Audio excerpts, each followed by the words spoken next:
Uh-huh. What are you gonna do?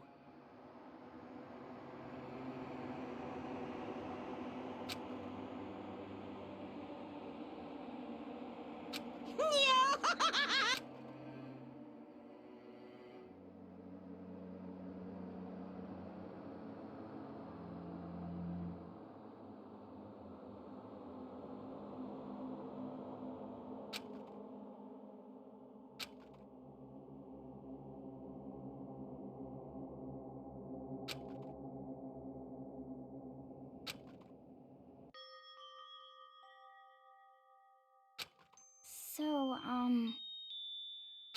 Listen to me!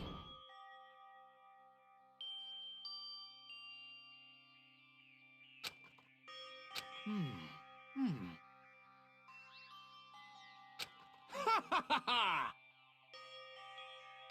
Hey, come on.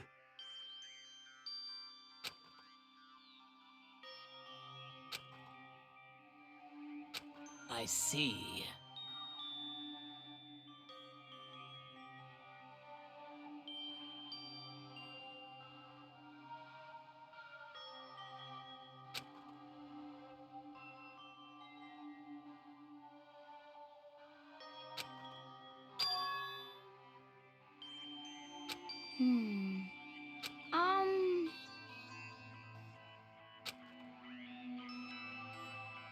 you got it!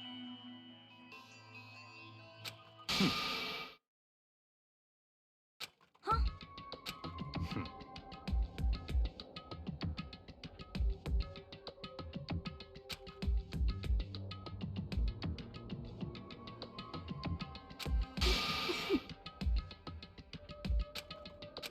Well...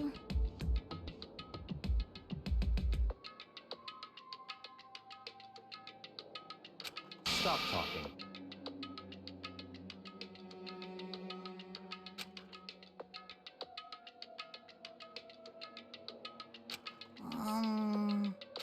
Are you okay with this?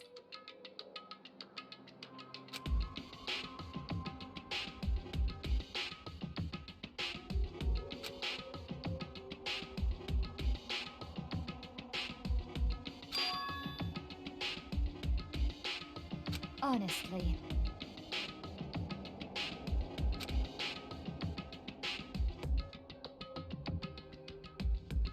So then...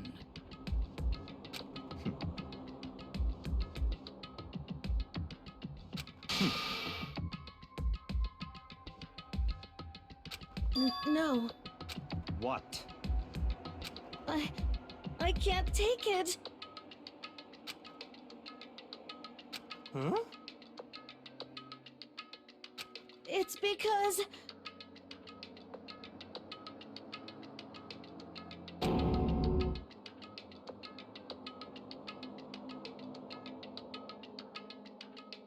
But... So,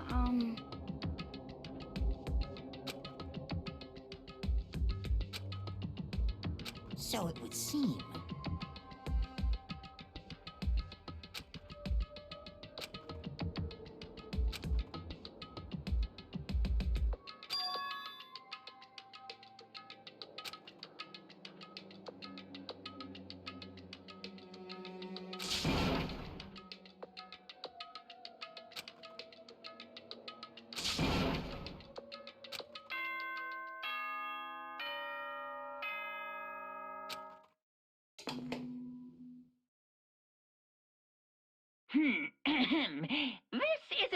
announcement. It is now 10 p.m.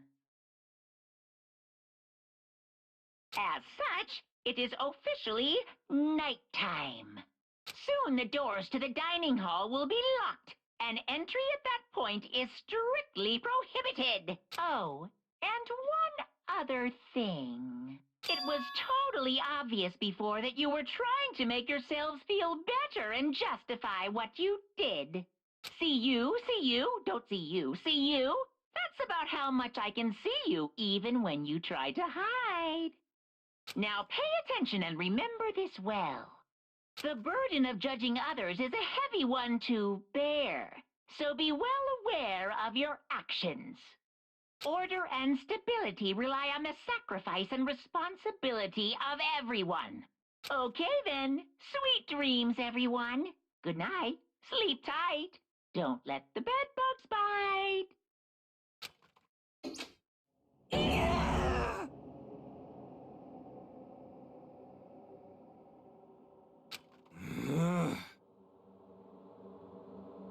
Don't fuck with me.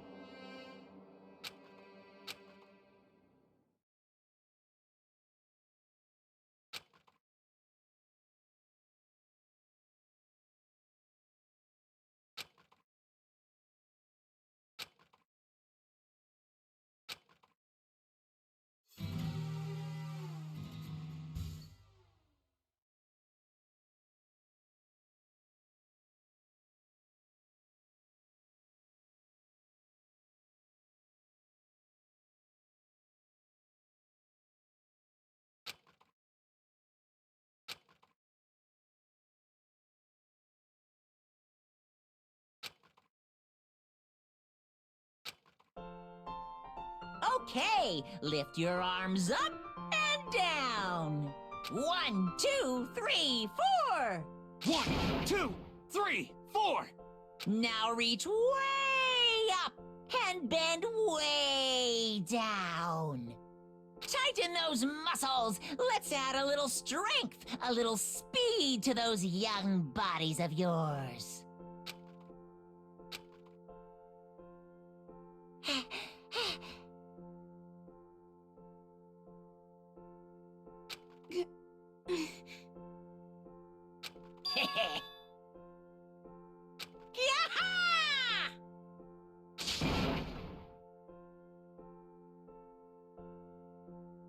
So?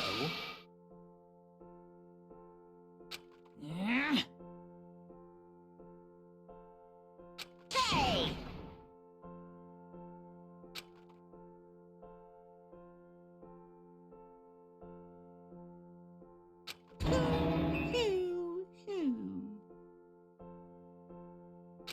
Hmm?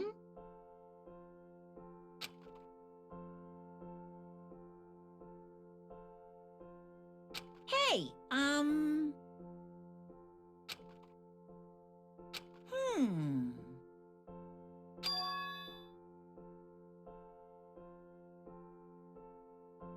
What the heck? You guys?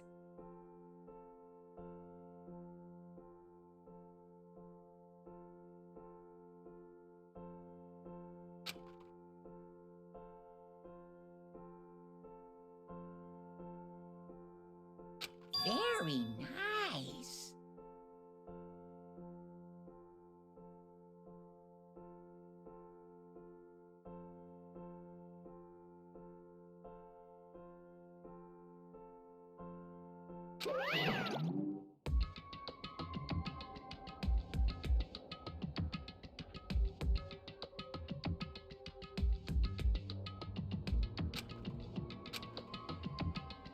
Could it be...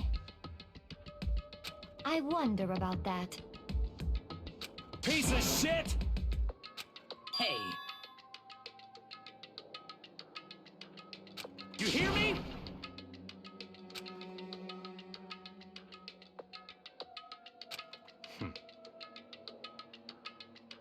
got it!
Stop talking.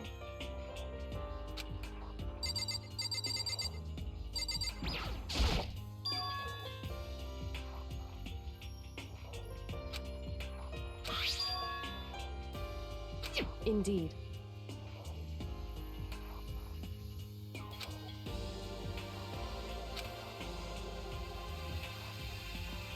Is that right?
It would seem...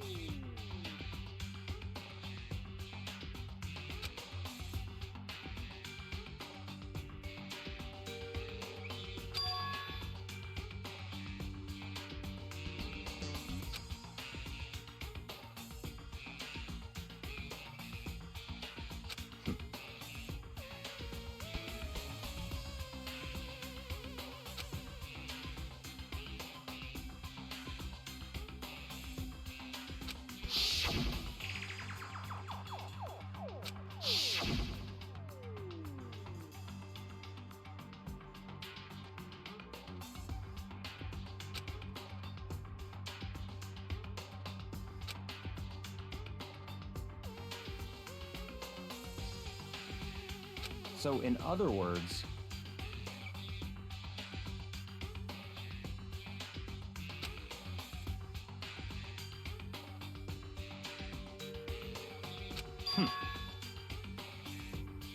However...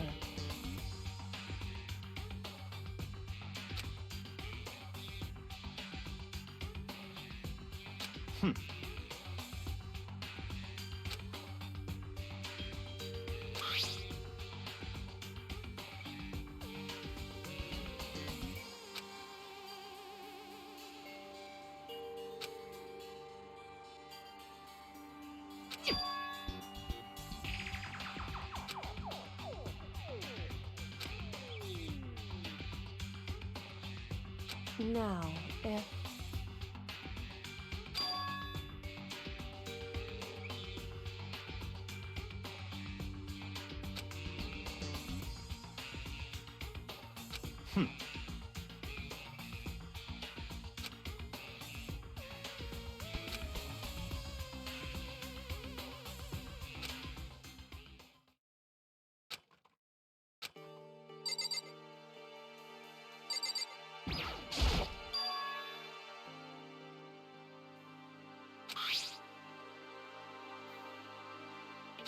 So...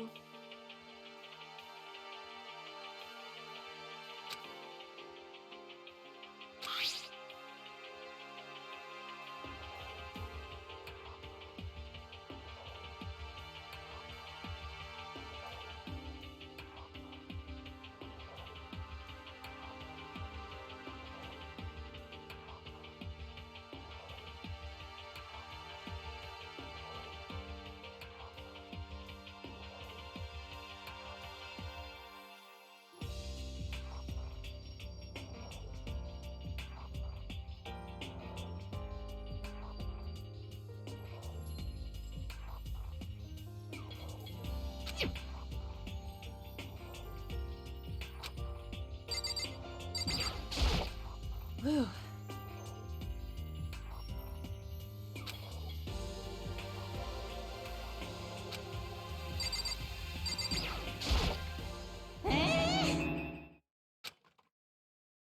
Damnation!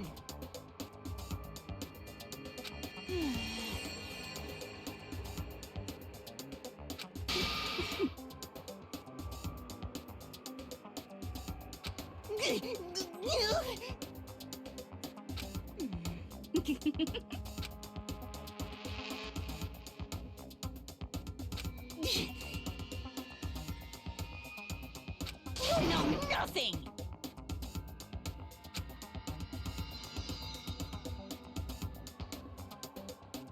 Here we go!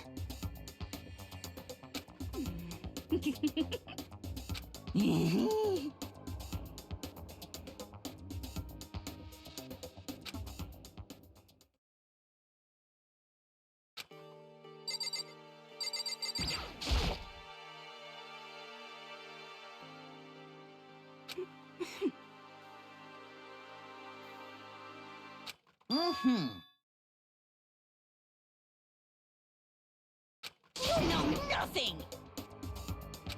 Huh?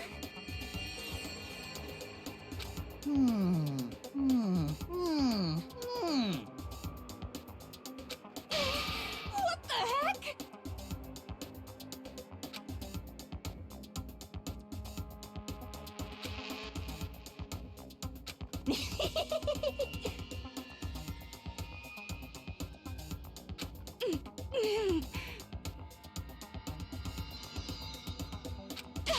I'm telling you!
I see. Huh.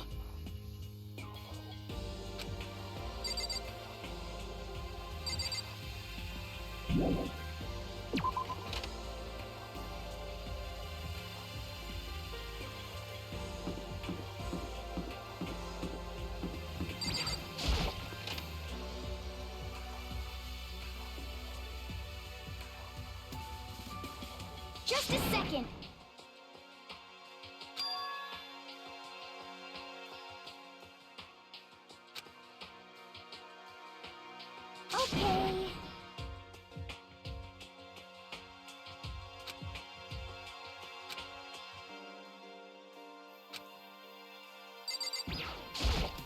Okay.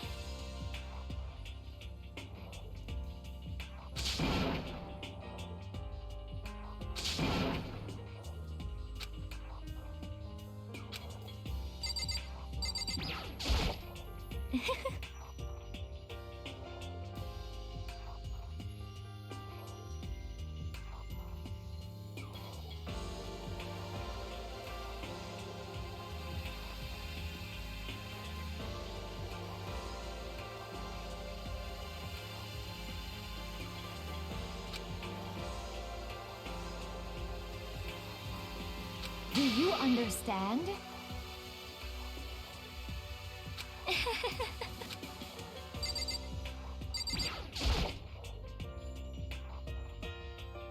Uh, um...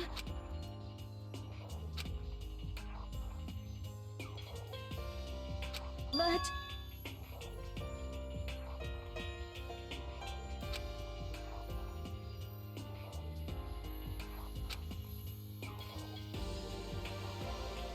Yeah.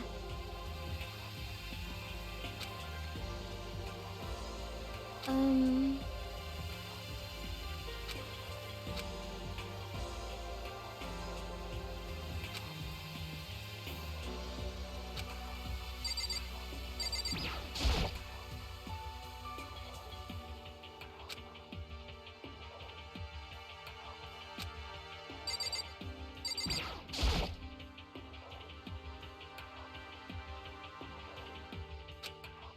Yeah.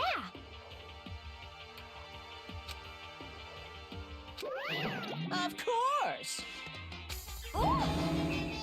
Hmm.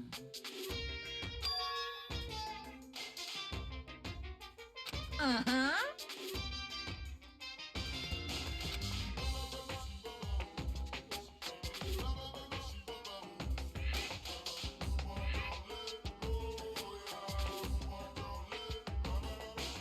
But...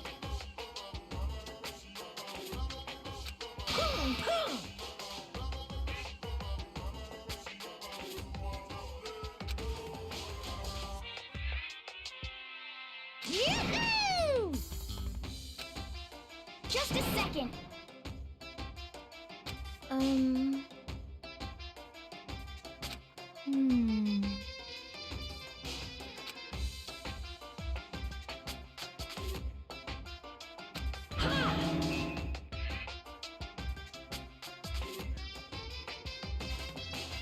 Hmm? I got it!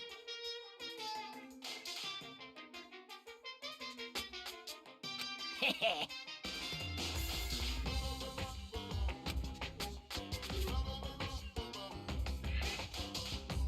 Honestly. Is that okay?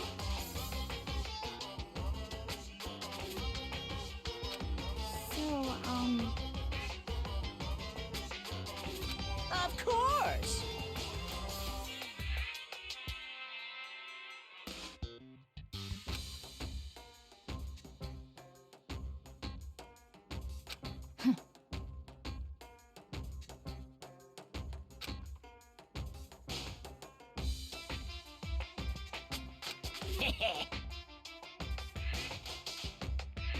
Disgusting.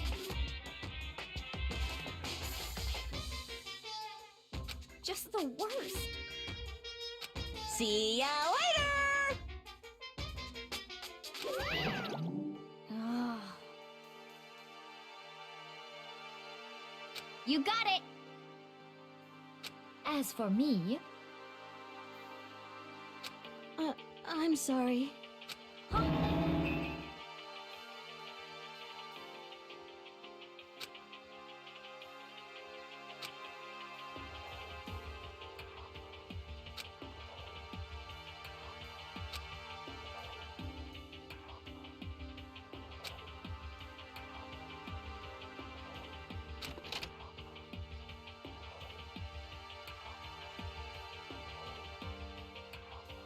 Listen to me!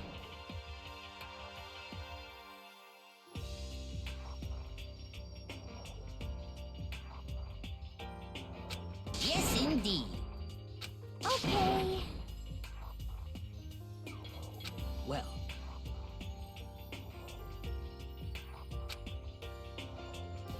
I see! Quiet down and listen! You hear me?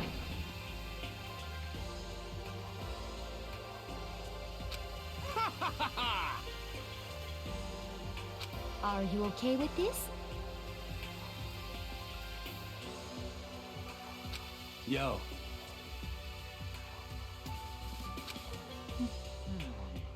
What? What?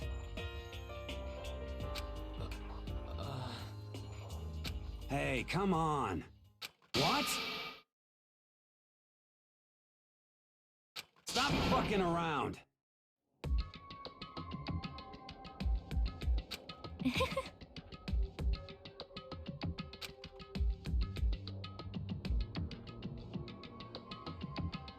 You piece of...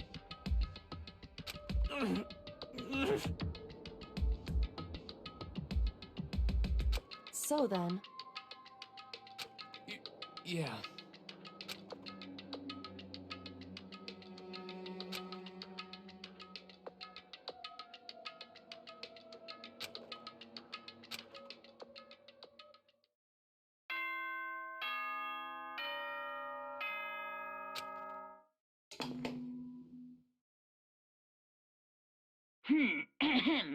This is a school announcement. It is now 10 p.m. As such, it is officially nighttime. Soon the doors to the dining hall will be locked, and entry at that point is strictly prohibited. Okay then. Sweet dreams, everyone. Good night. Sleep tight. Don't let the bed bugs bite.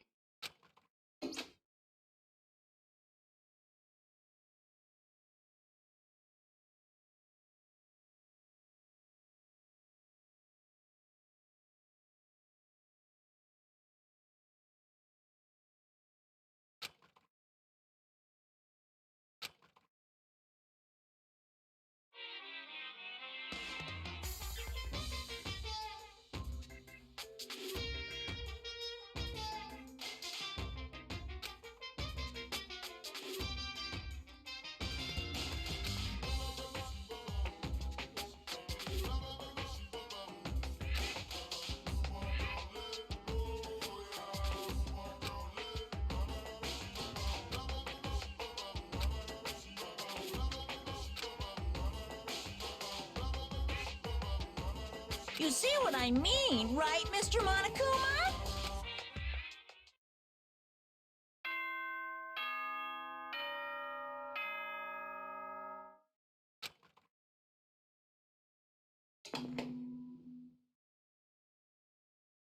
Good morning, everyone! It is now 7 a.m., and nighttime is officially over. Time to rise and shine! Get ready to greet another beautiful day! Oh, that's right. I wanted to let you know that your e-handbooks have been updated. New regulations have been added, so please take a look and enjoy your school life more than ever before.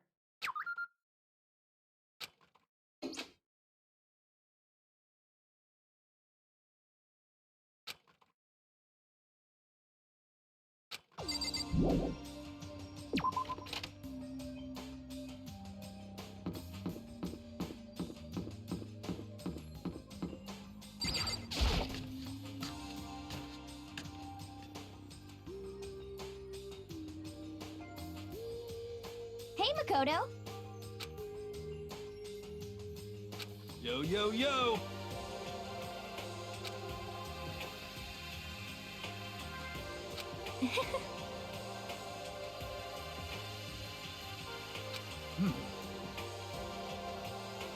Let's see.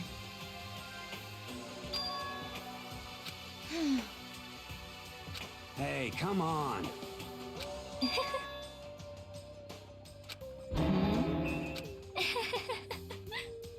Well, let's see. This is fine.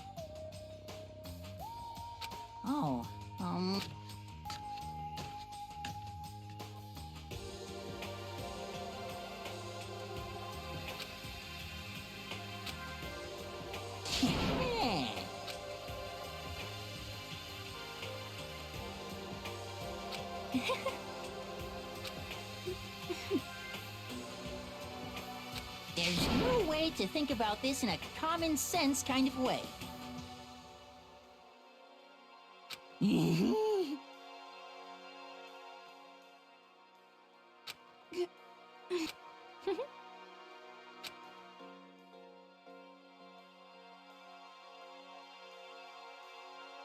Oh.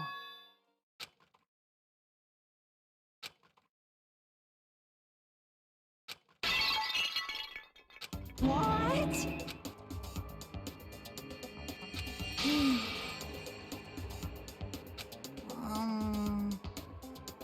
Yes, indeed.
Well...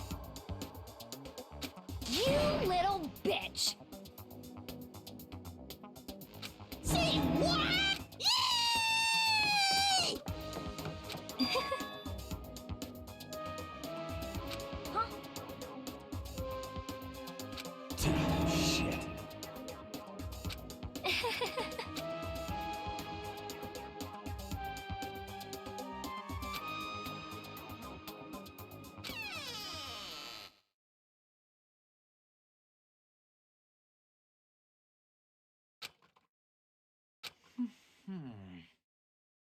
Huh?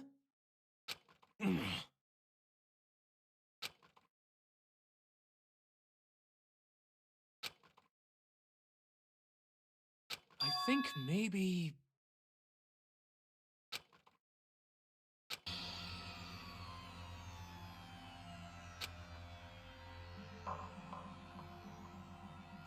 Listen to me!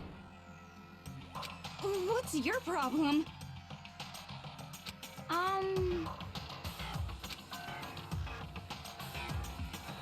Well then.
Hey, what are you doing? I'm fishing. What does it look like I'm doing? I'm trying to read, so if you could be quiet. Oh, sorry. Wait, no! What are you doing here? Everyone's super worried. We've all been looking for you. Who asked you to do that? Because we're all supposed to meet up in the morning and eat together. We made a promise. A promise? Can't I get a second's peace and quiet around here?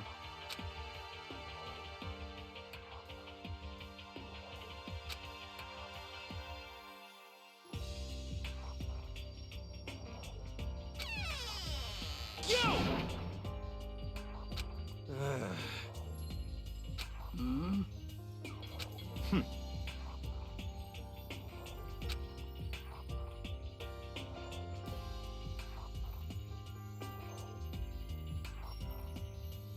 Well... Well...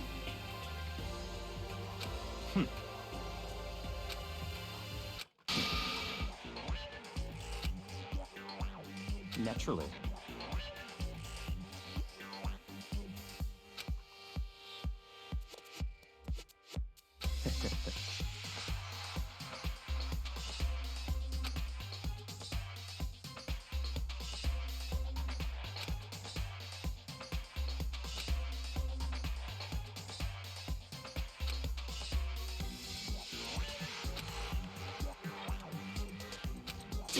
Damn you!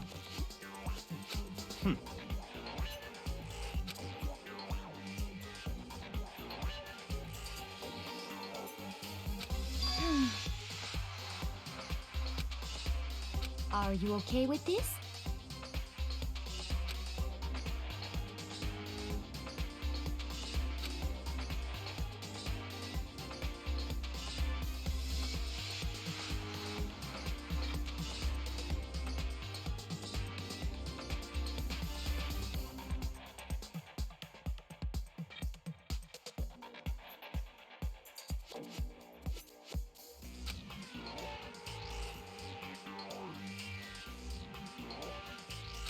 I see.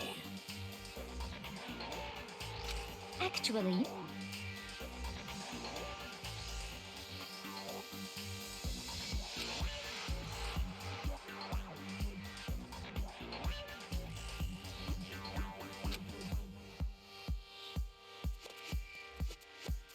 Is that okay?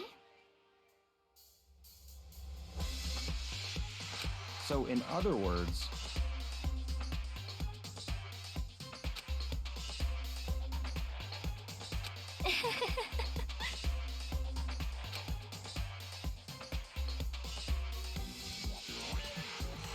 what?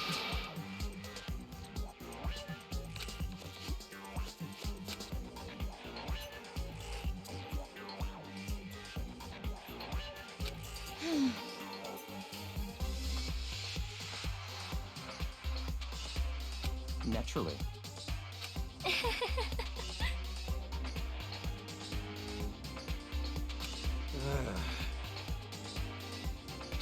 Just a second!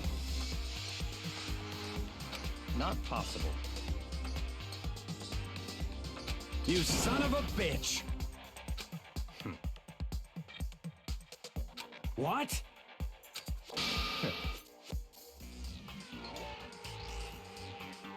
Piece of shit! Don't make me repeat myself.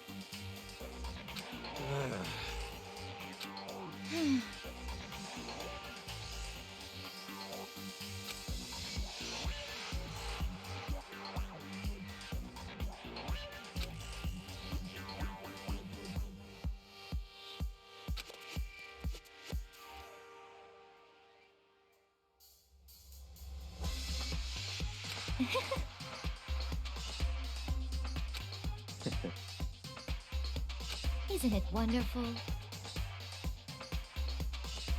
That's enough.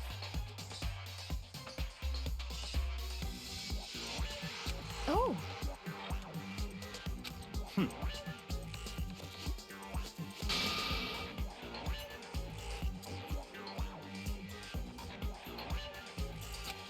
No. What? It's because...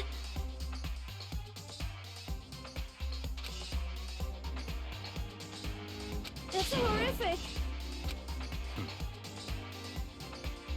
Huh?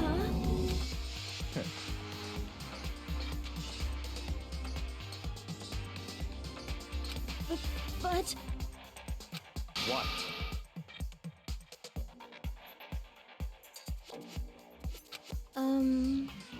Come on.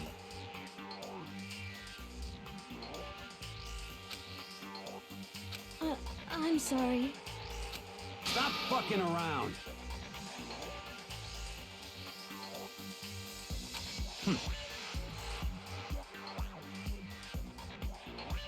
Piece of shit! What?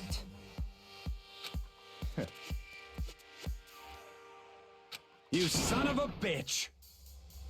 Just a second. Piece of shit!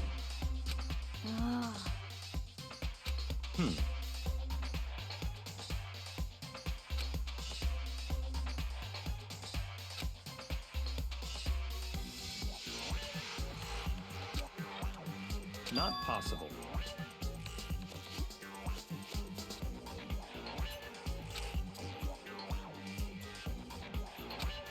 Shit. Goodbye.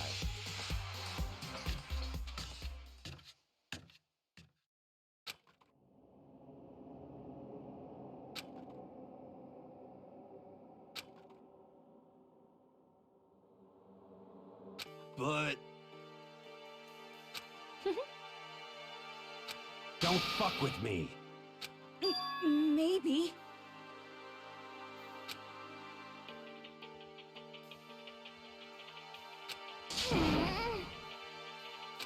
Anyway.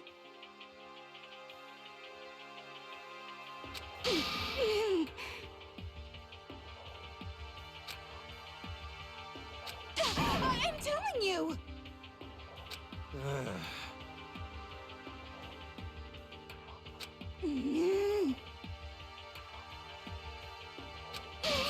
What the heck?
This is a school announcement. It is now 10 p.m.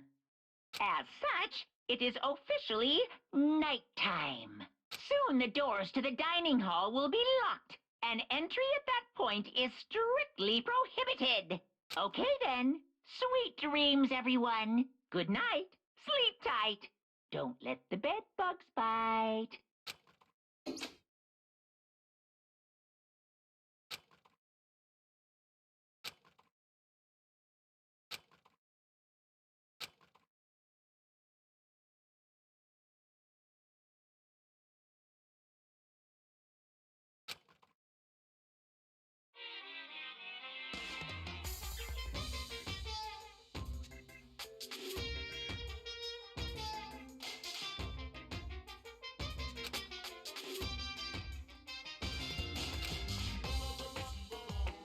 I was in the bathroom, just looking at myself in the mirror.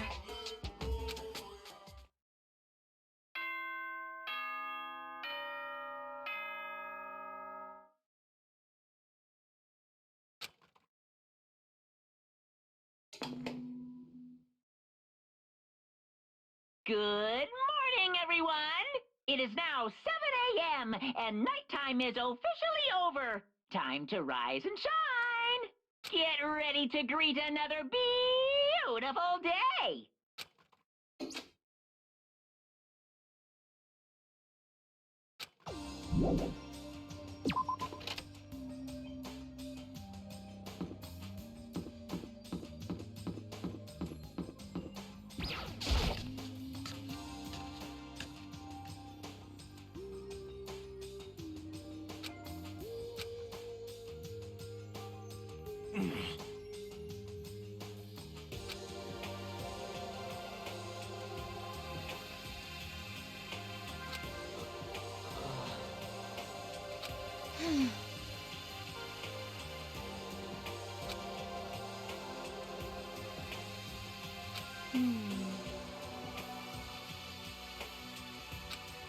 serious.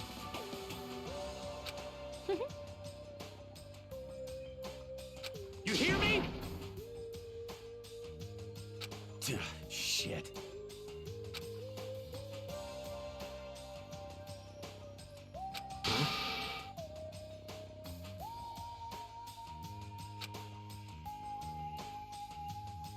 Count on it.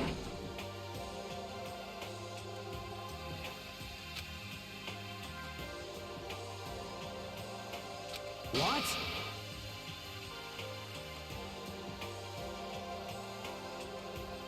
It can't be. Yo! Damn you! Oh.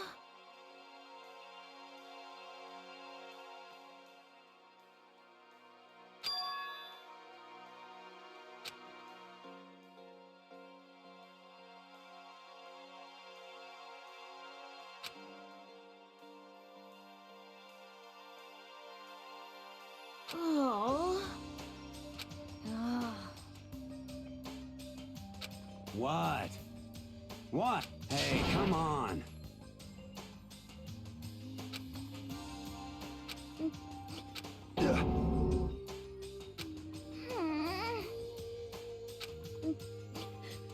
Hey, come on.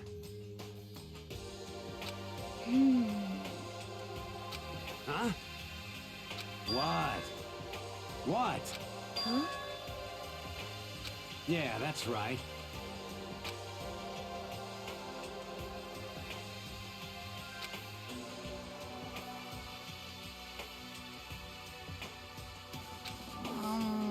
Yeah.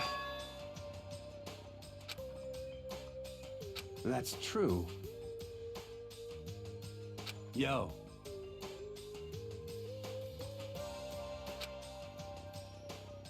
Thank you. But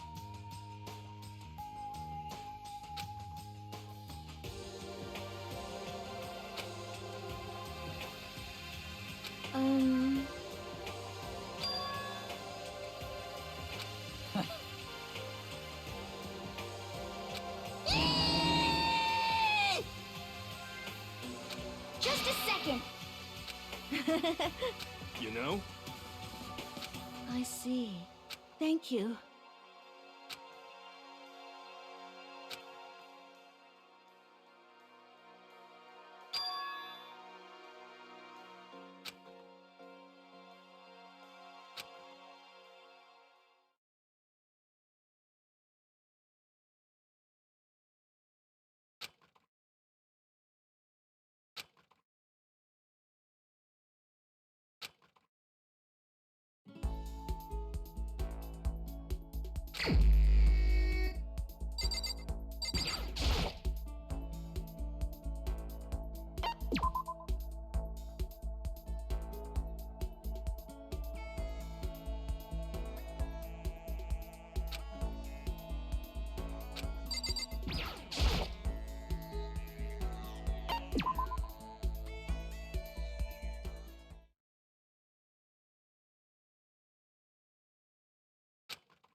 Listen to me! Hey, damn it.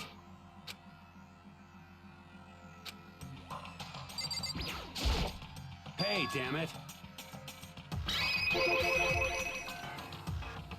What?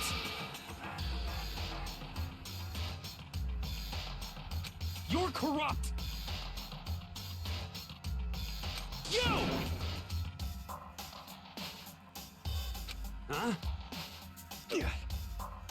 You hear me? Damn you! Count on it! You wanna fight? You hear me? What?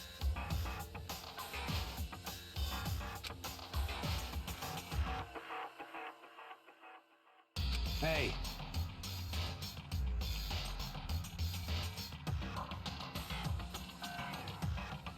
I see! Got it! Piece of shit!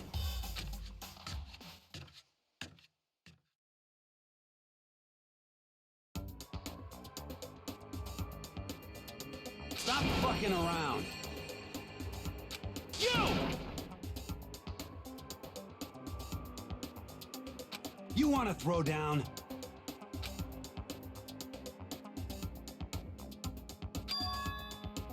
You son of a bitch! Ridiculous! You wanna fight? Stop fucking around! Hey, Mondo. What, asshole? You can take off your uniform, you know? Go ahead. I won't judge. And you can shut the fuck up and mind your own business. I mean, look at you. Your face is all red. What are you, one of those goddamn hot spring monkeys? It just so happens I was born with a red face. You don't have to act all big, man. Act, you say? I'm still plenty good to go. I'm so good, I could eat a steaming hot bowl of soup right now.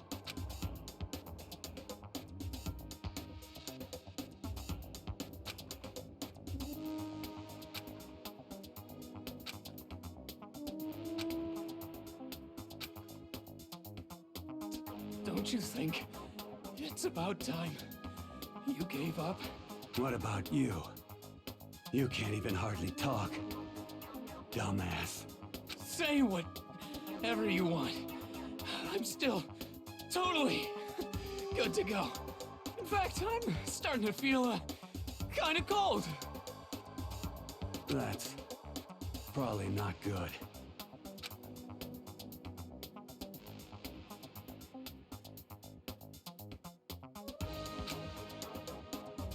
Shut up!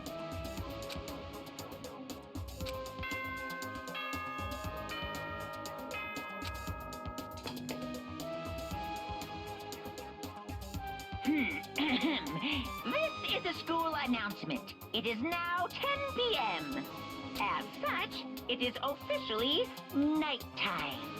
Soon the doors to the dining hall will be locked, and entry at that point is strictly prohibited. Okay then.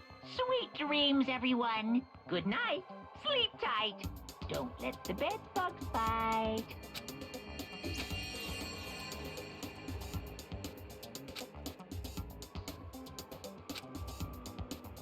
In a true competition, there's no such thing as a tie. You win, or you lose. That's the only thing that matters.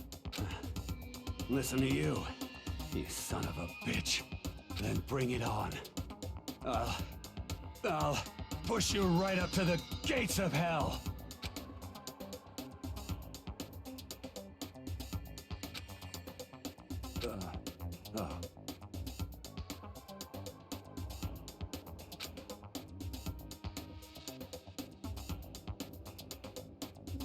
Ha ha ha ha!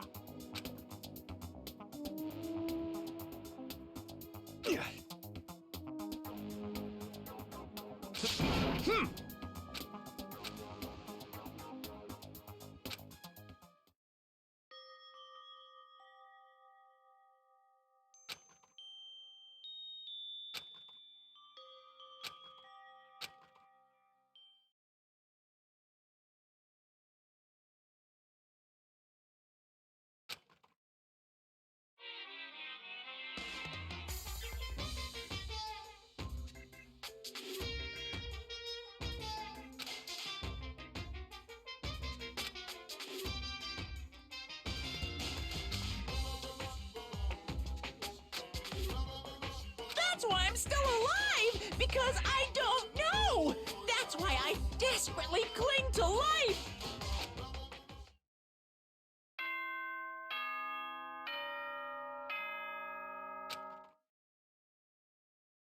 Good morning, everyone. Get ready to...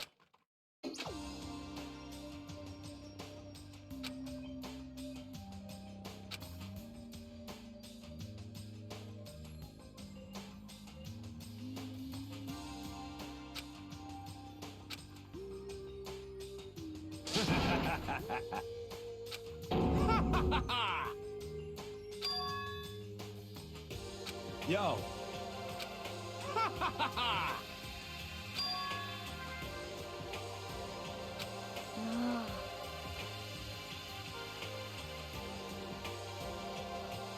What? Oh!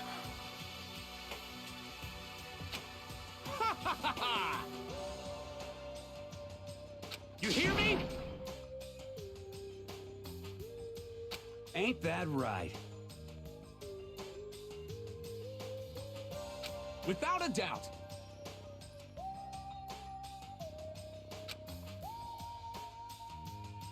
Piece of shit!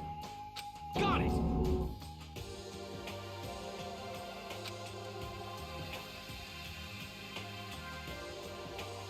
I see.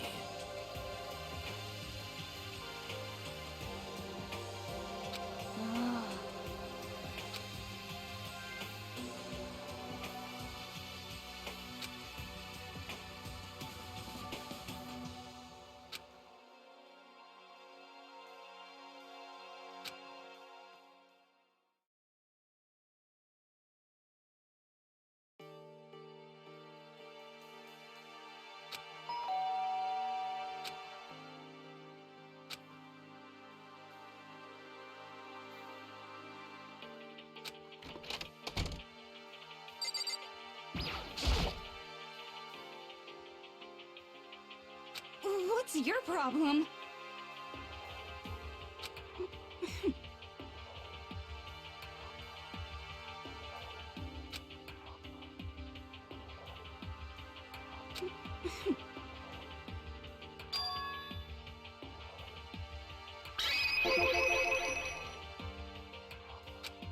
Well...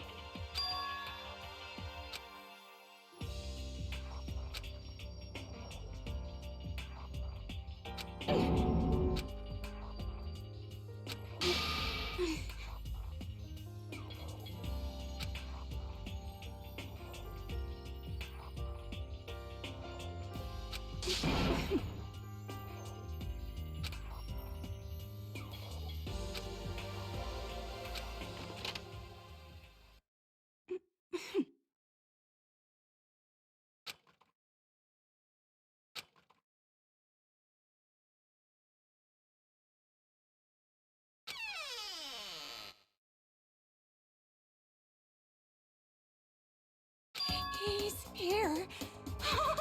He's really here. Okay, Makoto, go talk to him. What? Stop being so loud. Just hurry up and go talk to him. You go talk to him if you want to so bad. I can't. I don't want to interrupt him.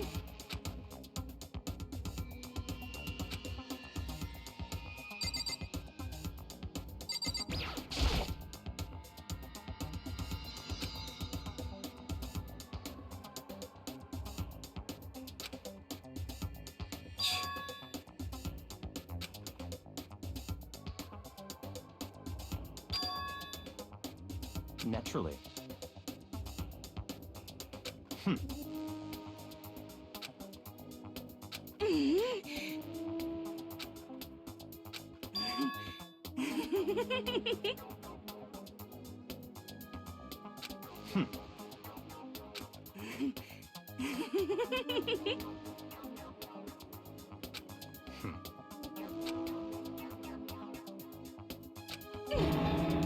Don't make me repeat myself.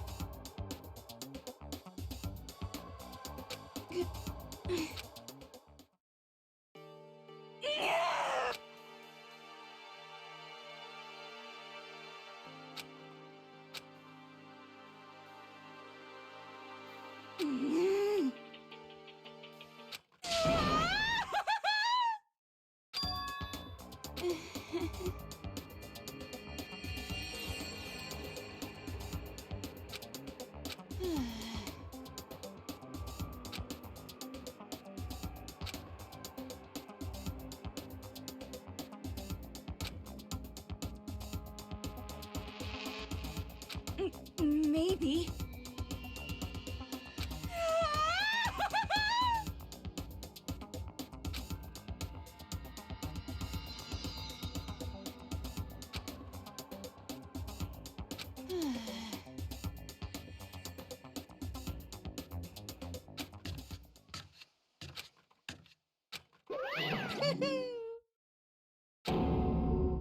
Ba-bum, ba-bum. Shing!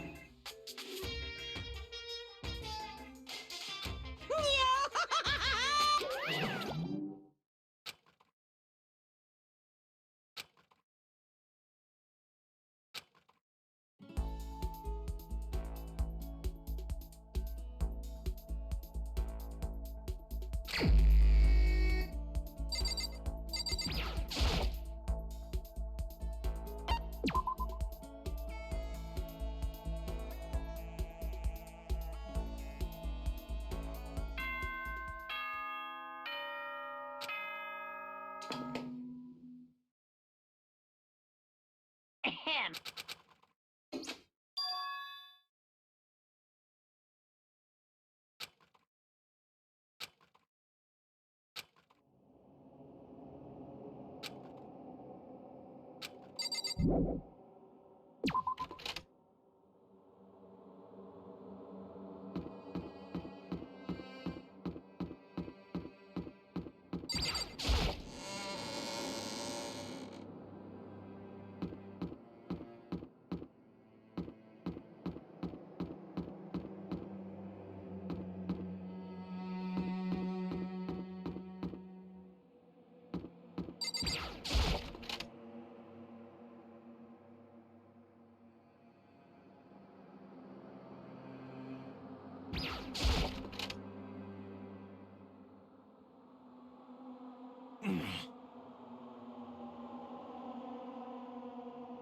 Well,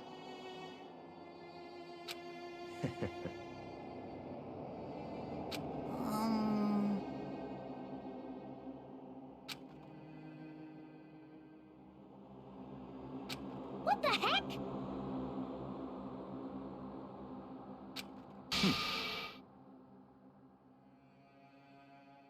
Huh?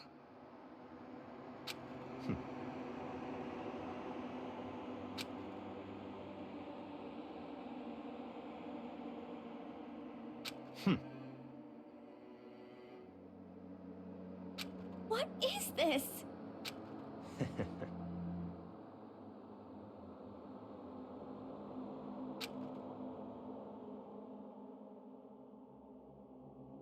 Well... Huh? certainly.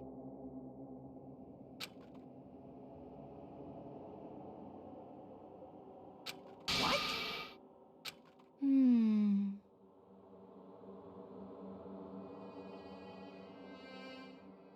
Could it be...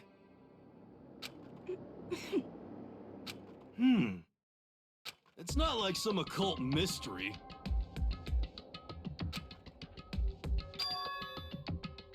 Huh?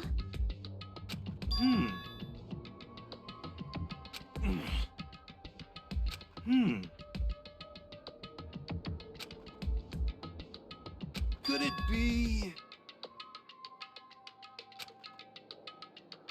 For serious?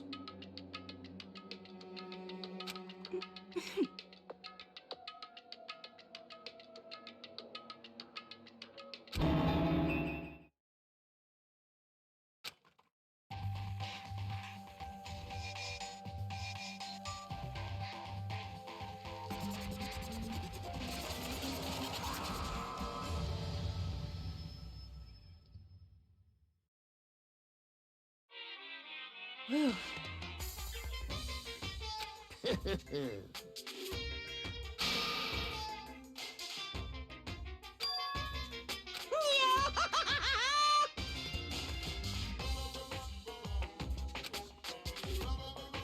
What?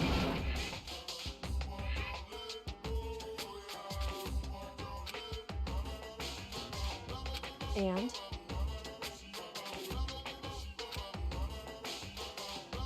Say what? you please.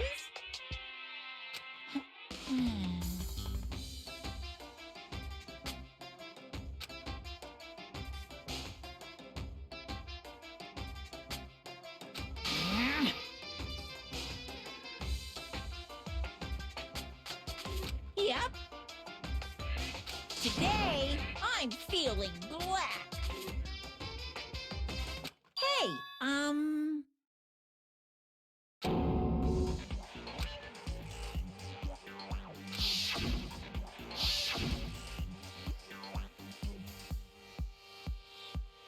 damn it!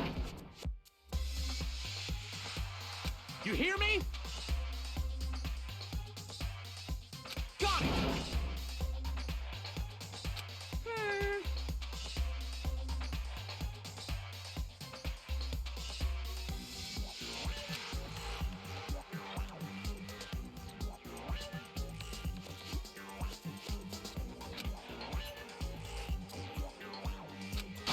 Ba-bum.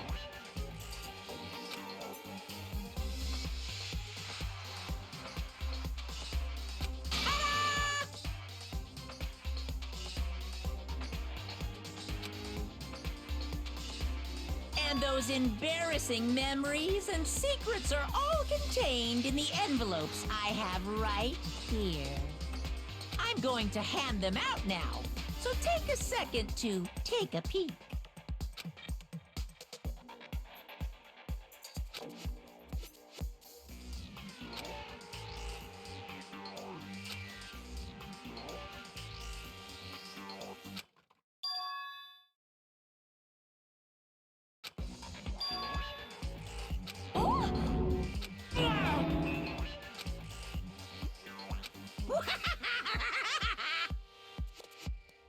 Extreme!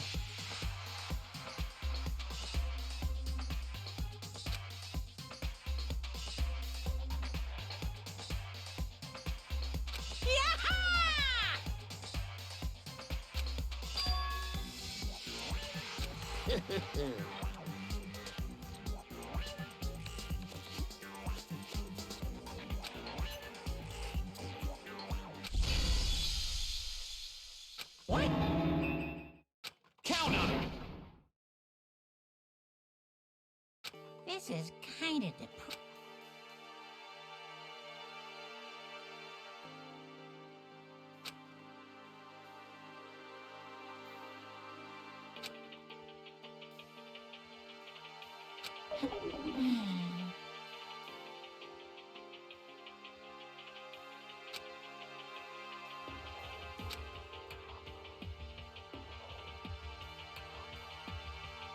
Okay.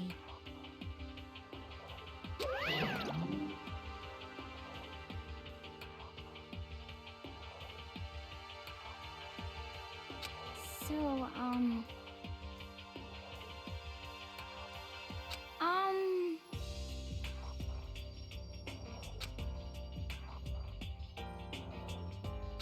Listen to me! You hear me? Without a doubt. Quiet down and listen!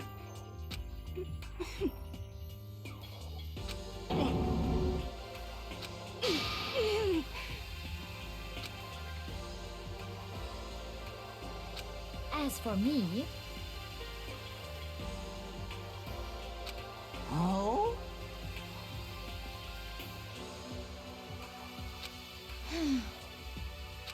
Come on, come on. honestly, Here we go. Hey! Say what?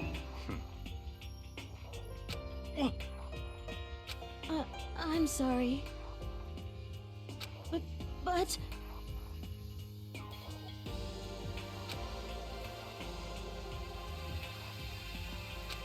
so, That's true.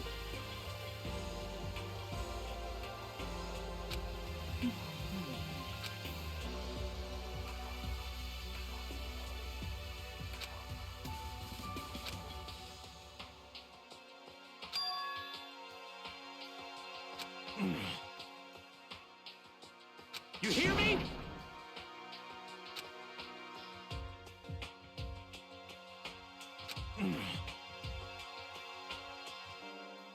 Well...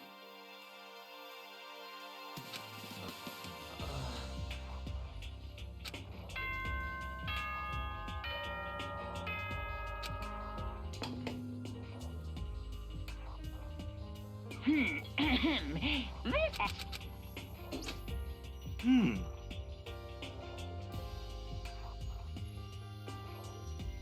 Of course.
Well, I'm not totally sure myself.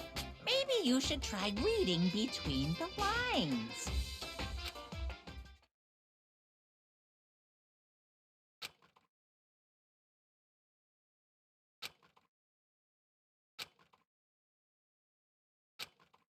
Good morning!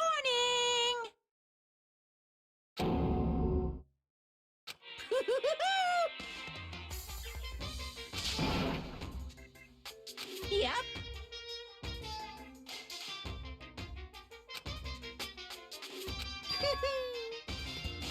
Hmm.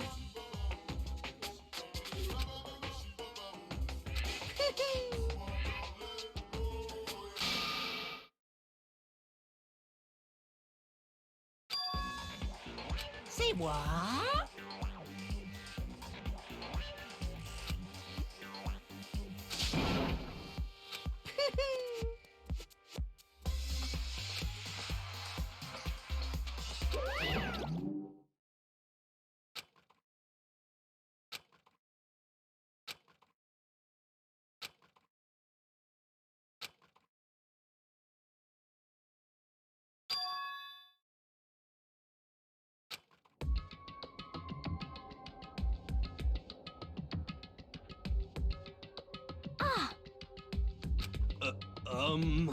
Hey,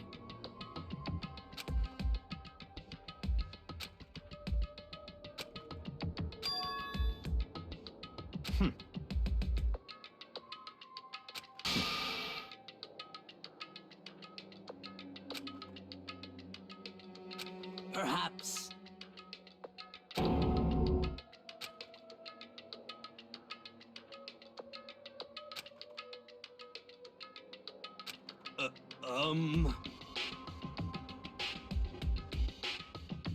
Huh?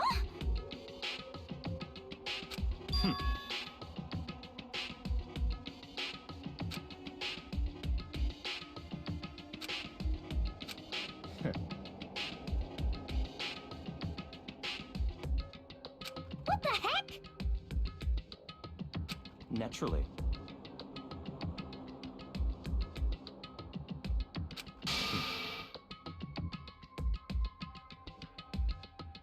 Just the worst.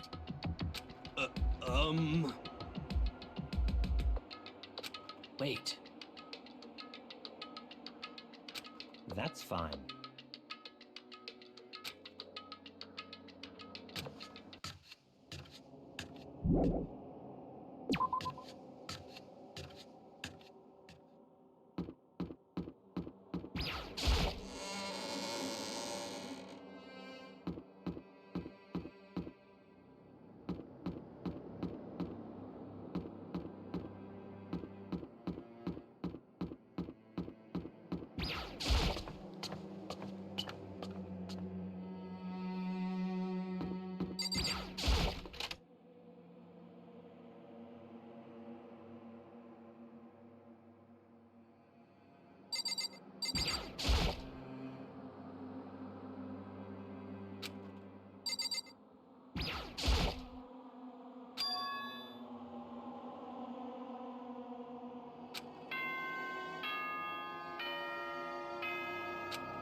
For this investigation, I have unlocked the doors.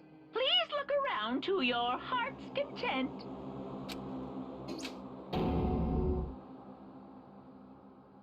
It's all clear now.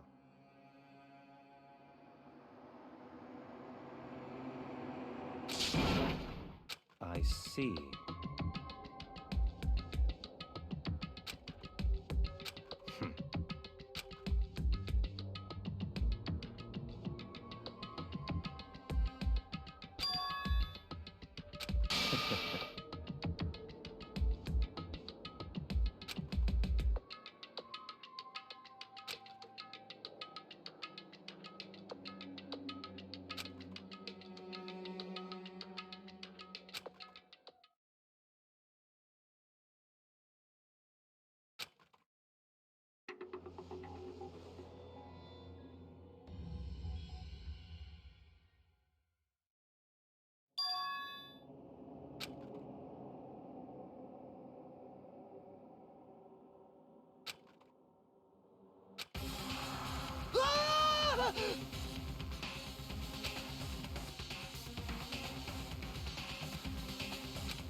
Danganronpa.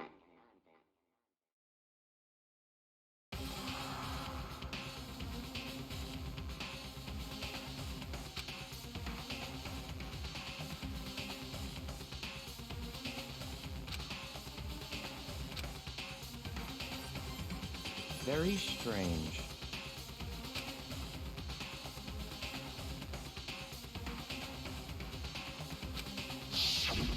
I see.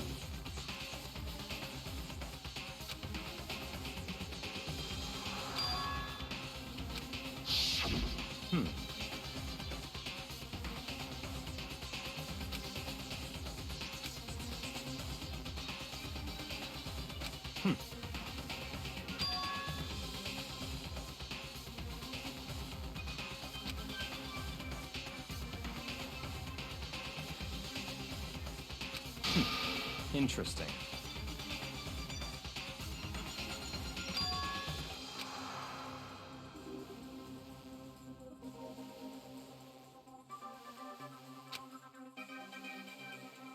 What the heck?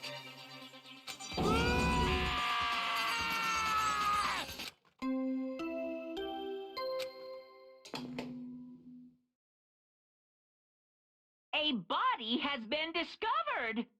After a certain amount of time, which you may use however you like, the class trial will begin. What?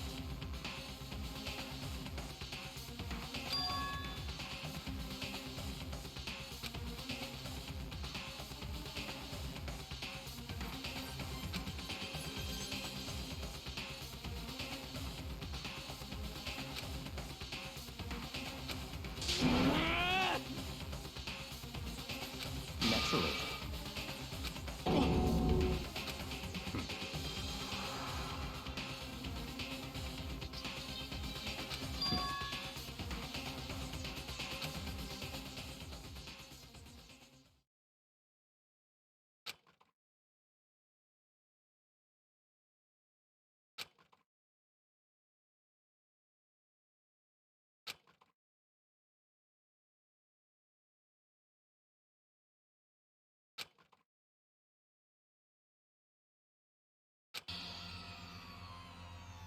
Damn.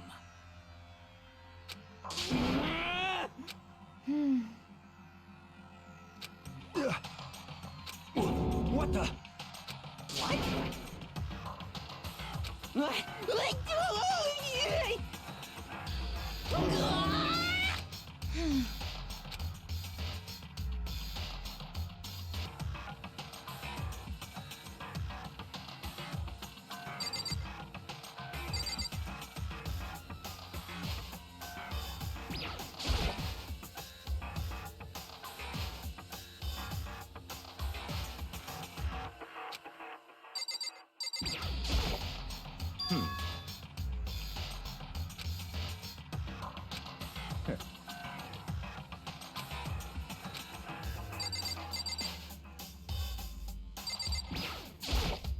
Hey. Hmm?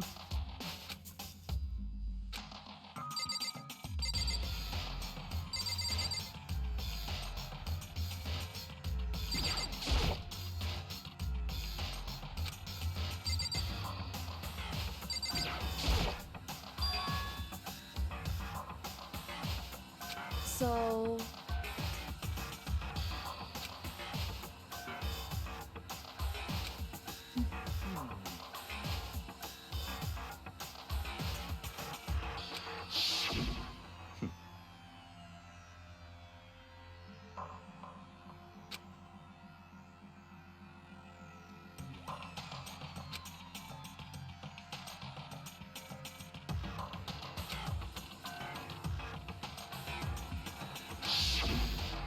What?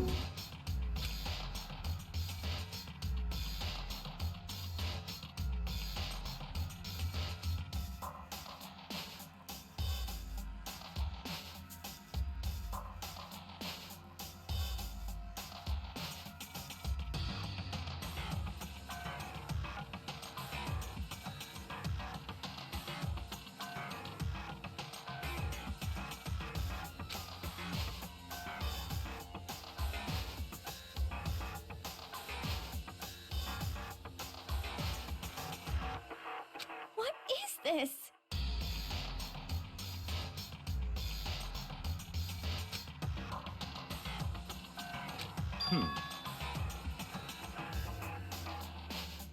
What?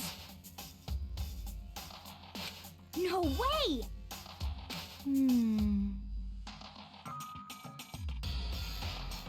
Well, Ah!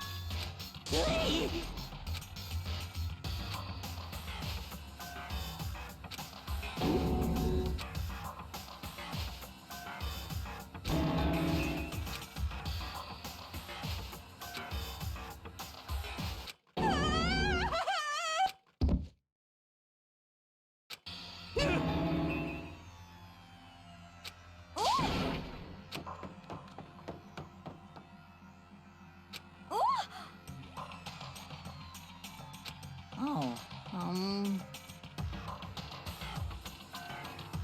Oh,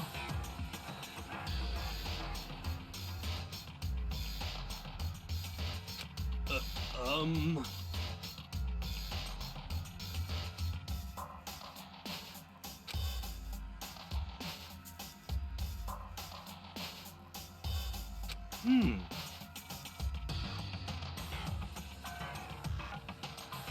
just a second.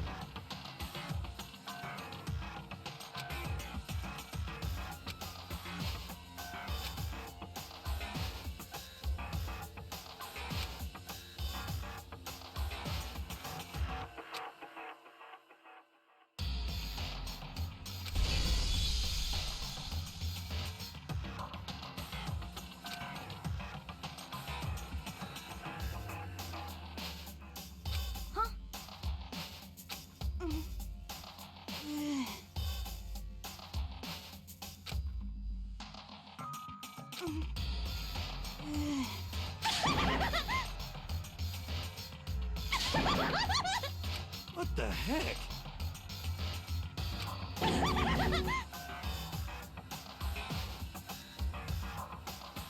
Well...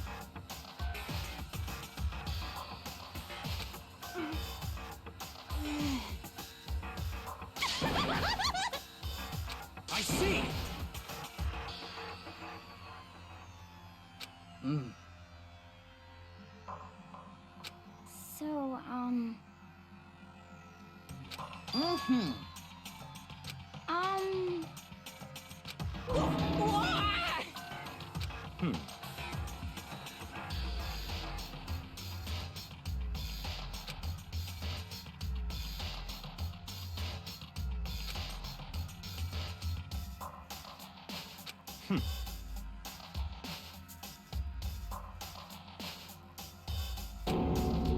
Don't make me repeat myself.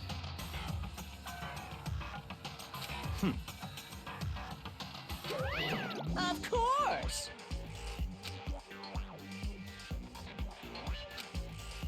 Yoo-hoo!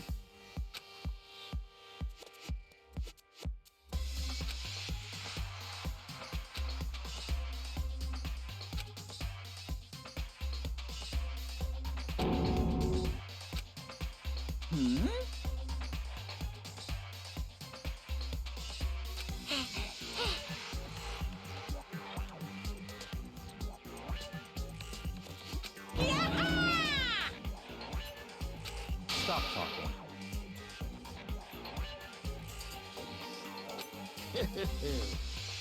It's the Monokuma file! See ya later! no way!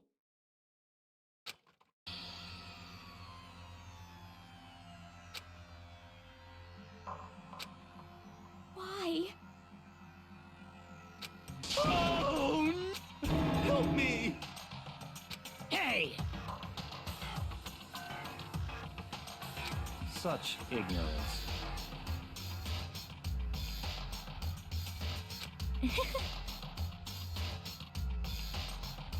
Naturally.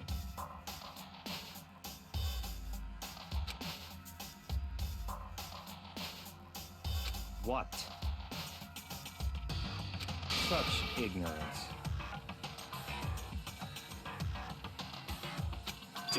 Damn you! Piece of shit! Calm down.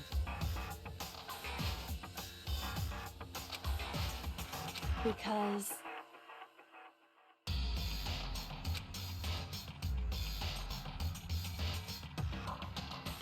That's right.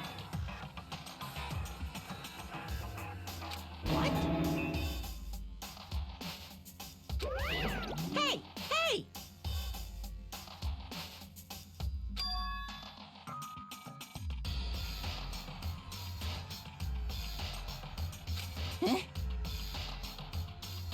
Actually...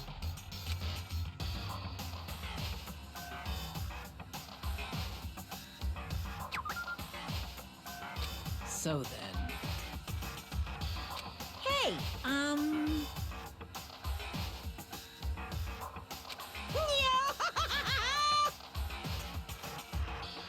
Punishment is waiting for you.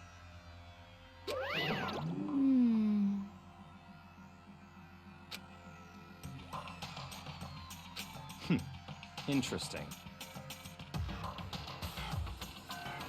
You son of a bitch! So,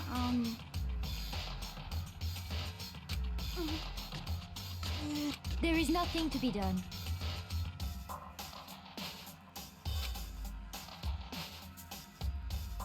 Is that okay?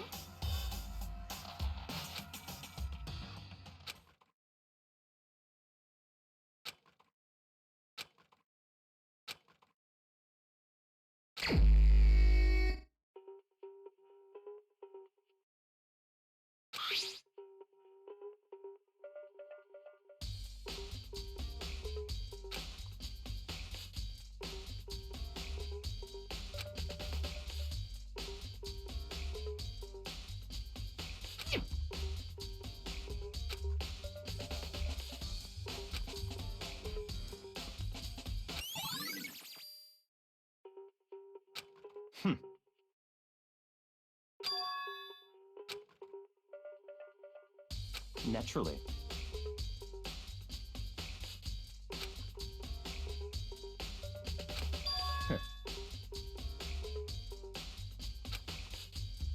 What?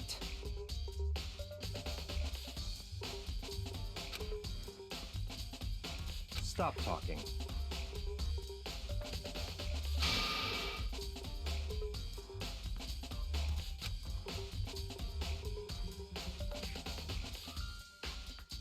Let's go.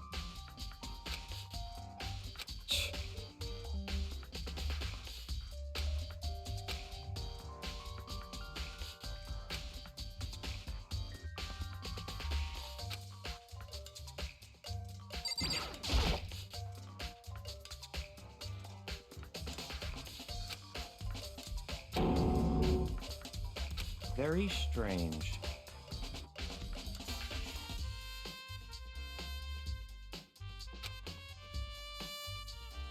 What?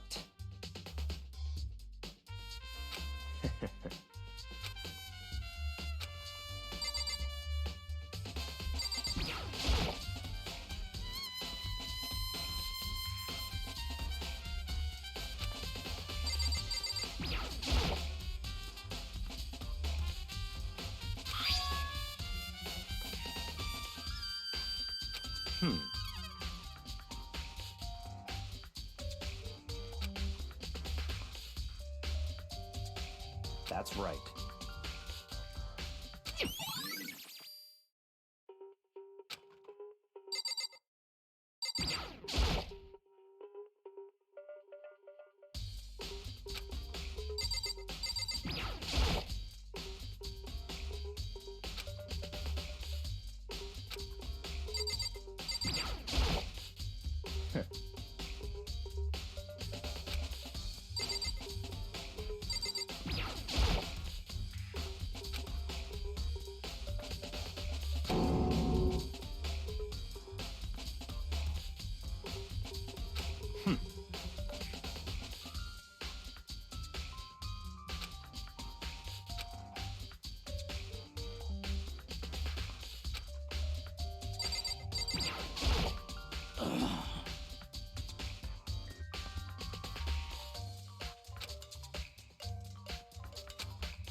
Well.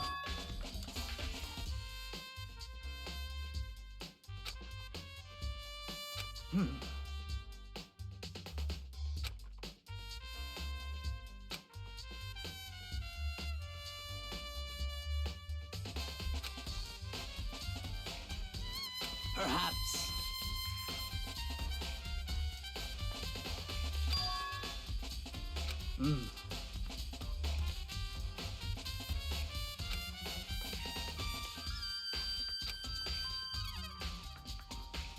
However,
What?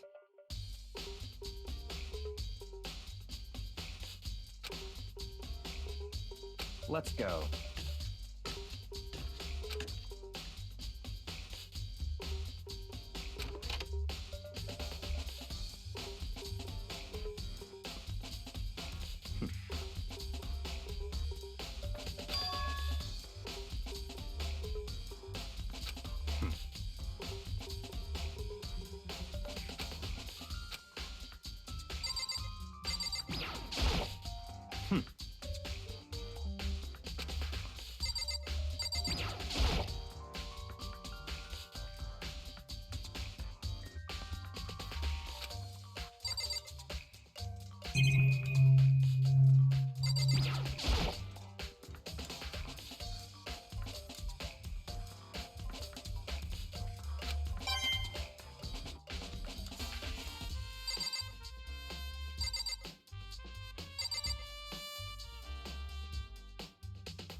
Did you call for me?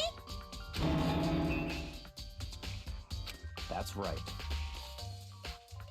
You need something? Yep.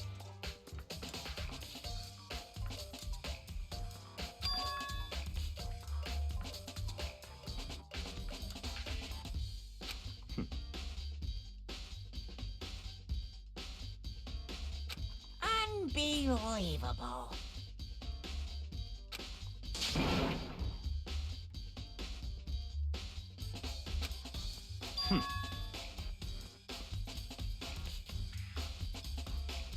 Of course.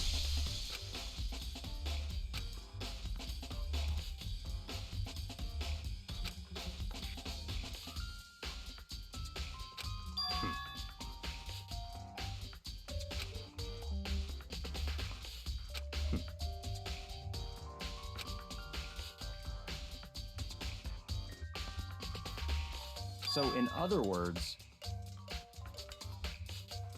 such ignorance.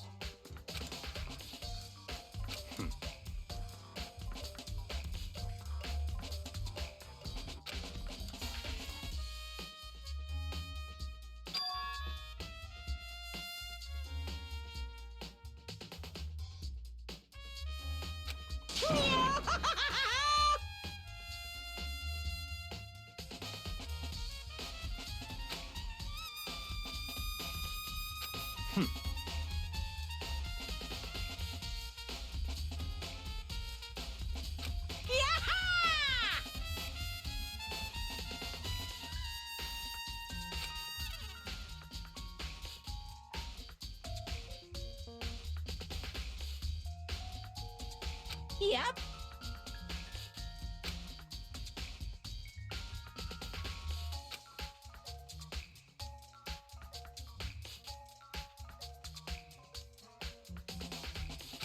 Why you?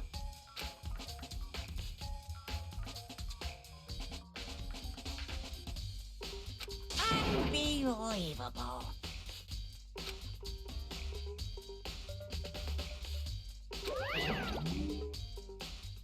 That's fine.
What? Very strange.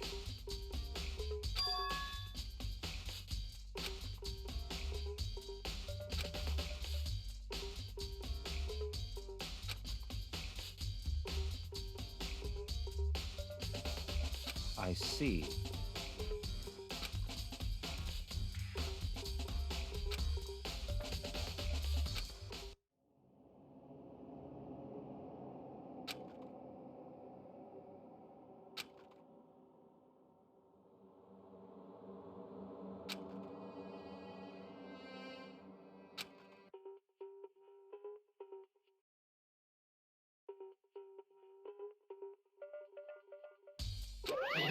damn it! You're making me... Now I'm...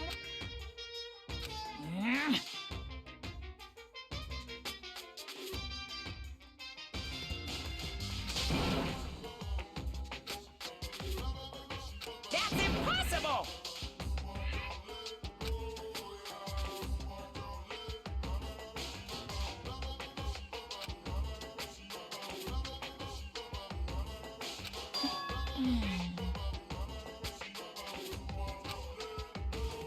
I can't hear you! What?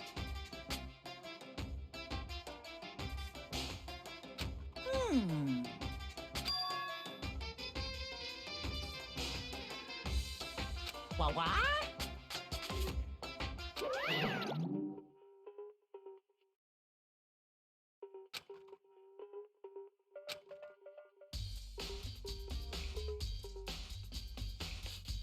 That's fine.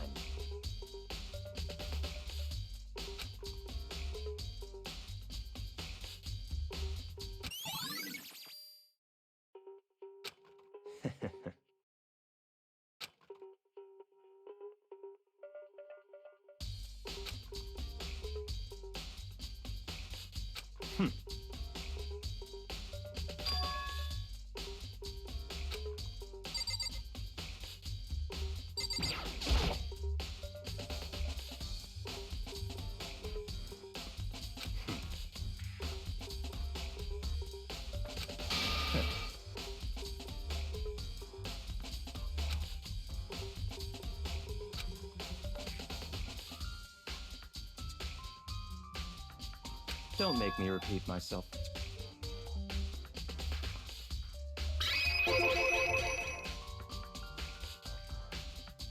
What?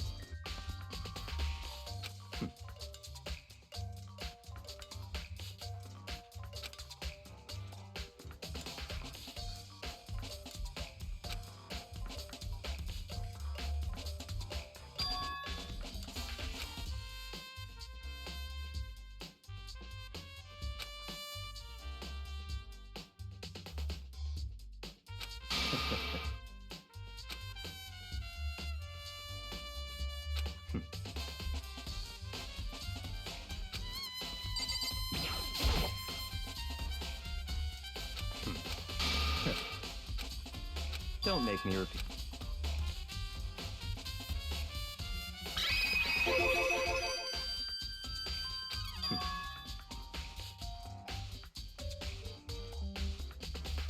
It's all clear now.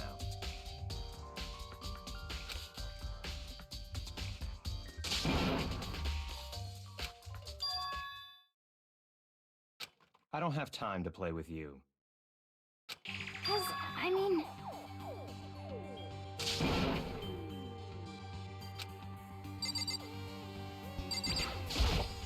Please!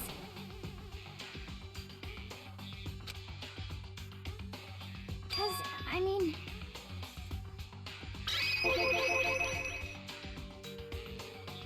Well...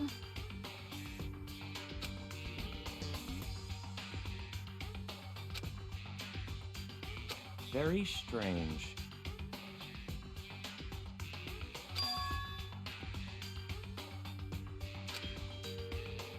Don't make me repeat myself.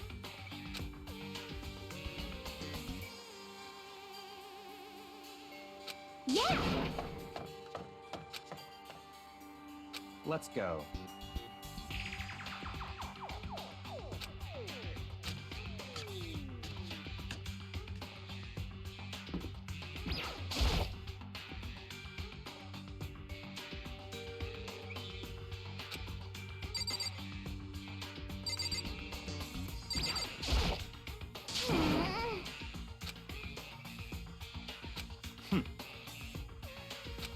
So,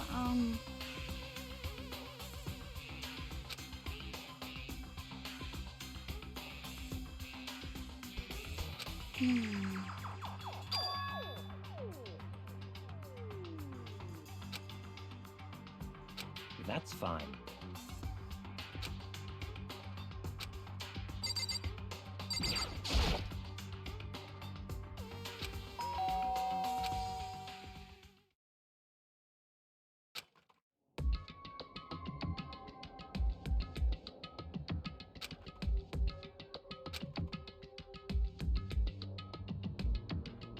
What?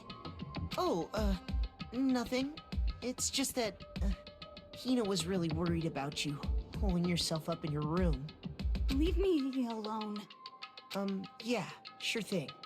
But, could you open up, just for a second? Won't allow it. Huh? I won't let Genocide Jack have control.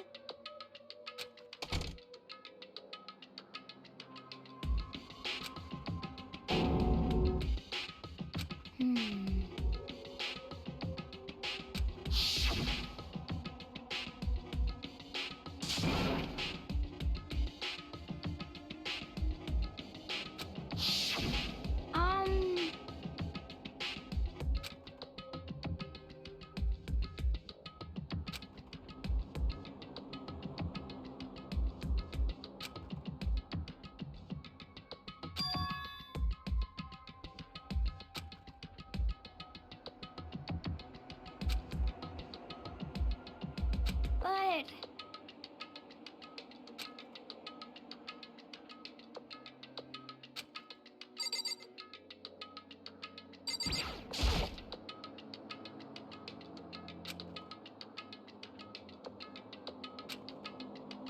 That's fine.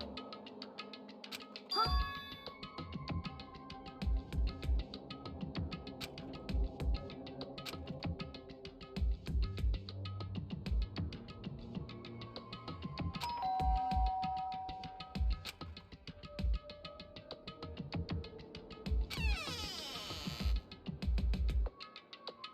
What do you want?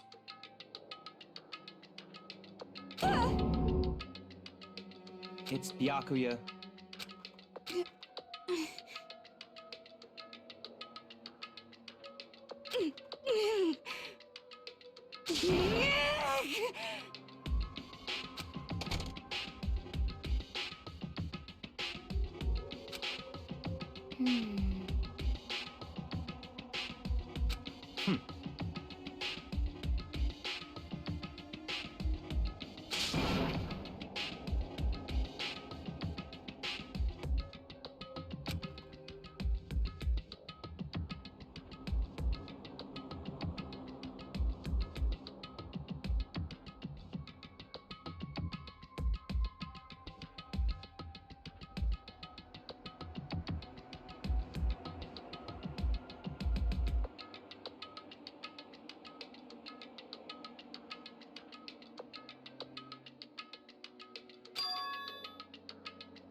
What?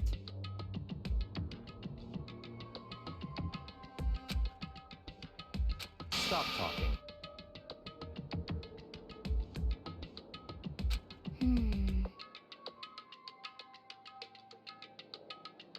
Let's go.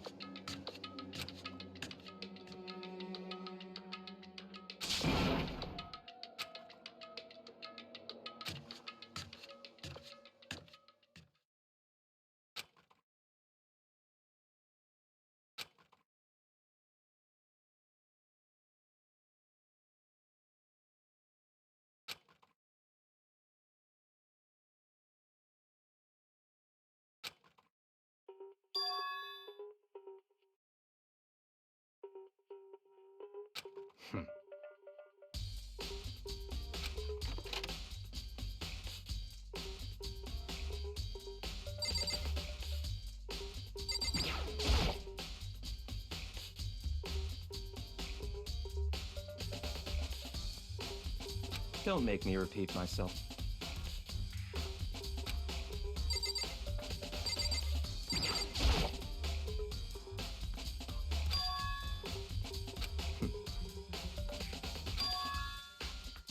Let's go.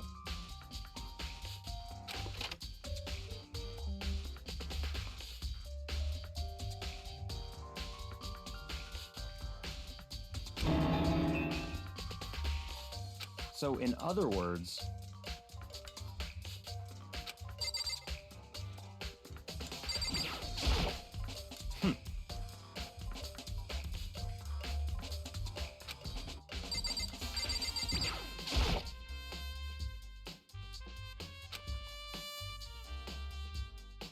That's right.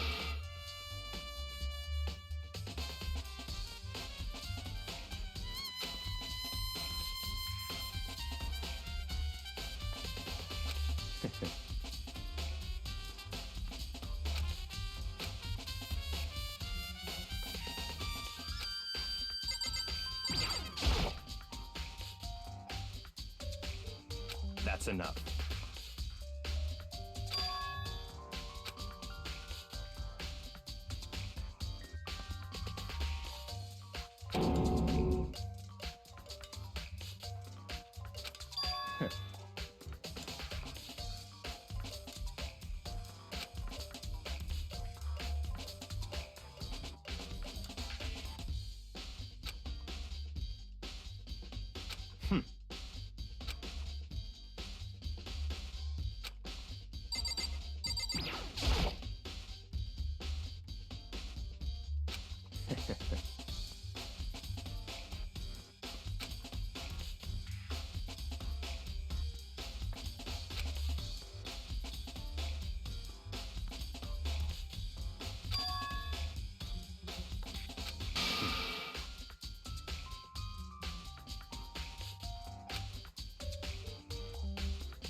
What?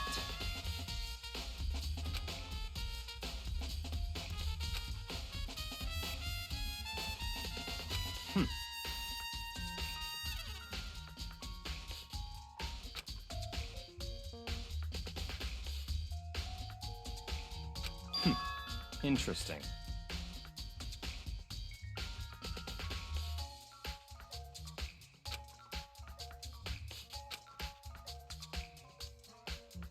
Such ignorance.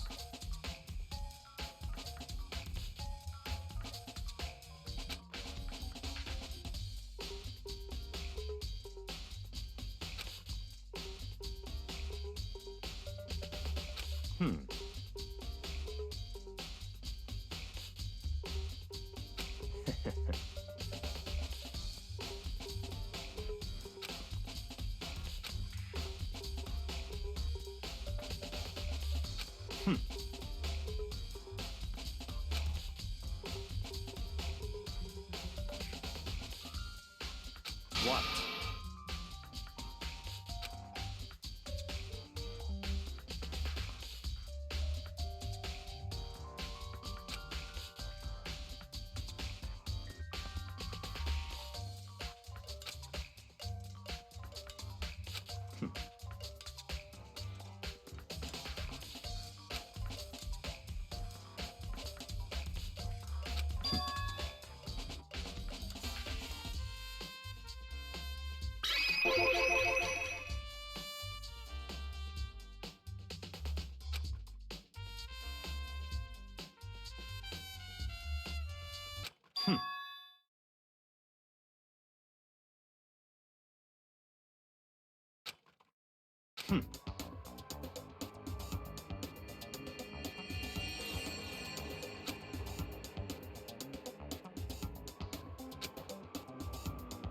So, in other words,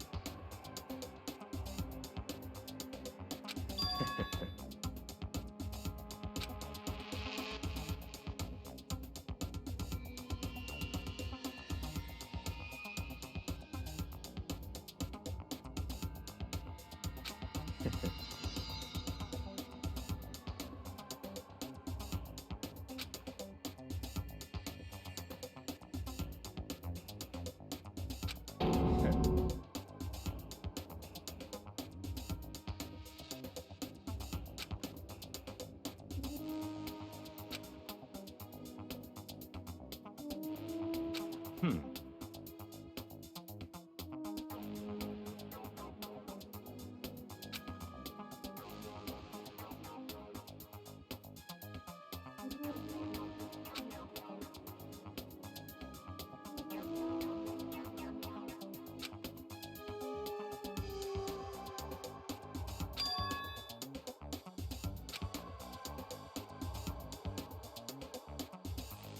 That's right.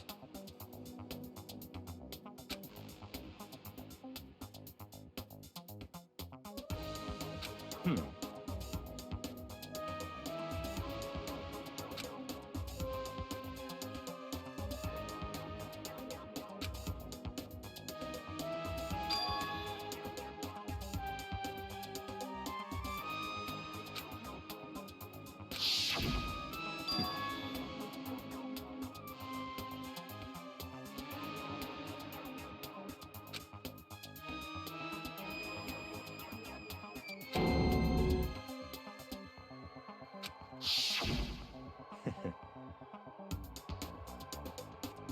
Hmm.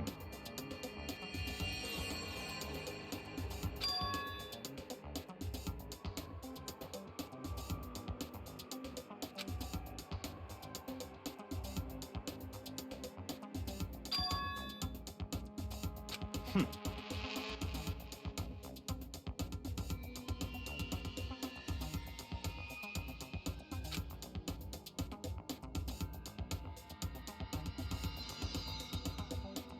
Hmm.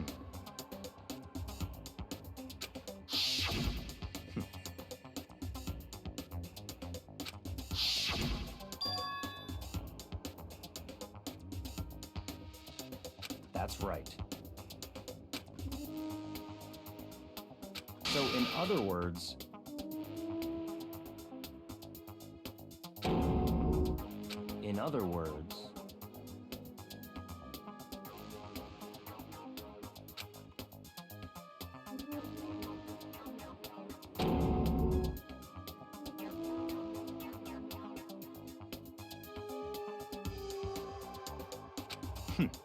interesting.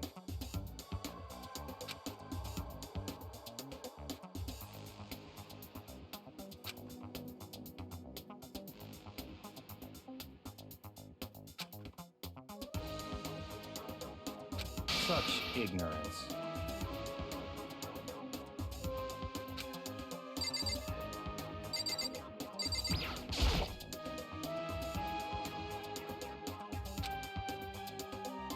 That's fine.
Hmm.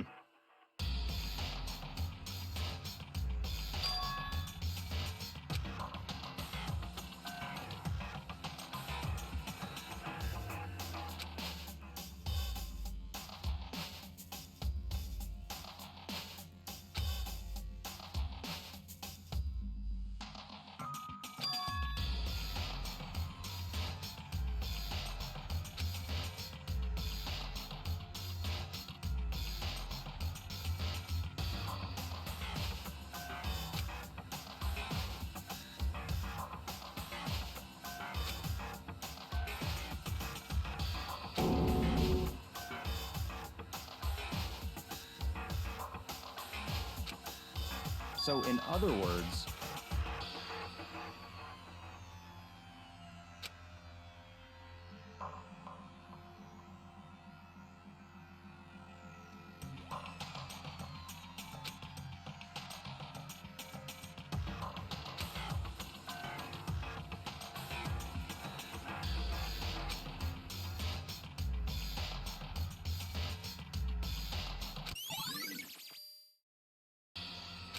Let's go.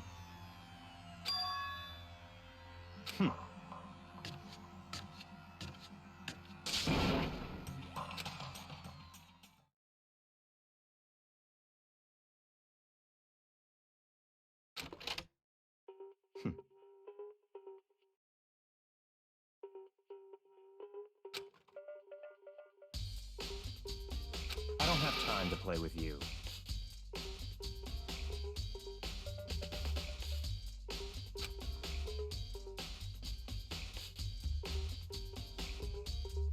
Goodbye.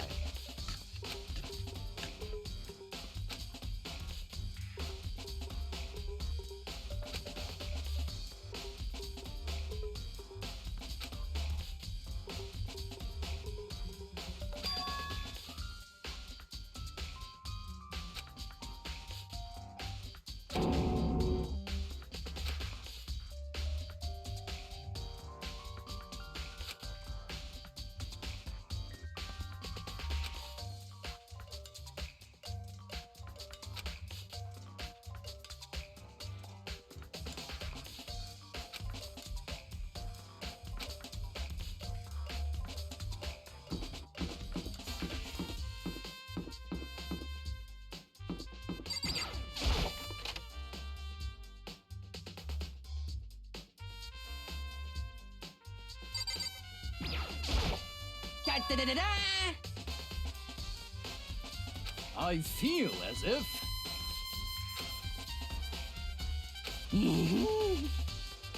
That's it! I'm sure of it!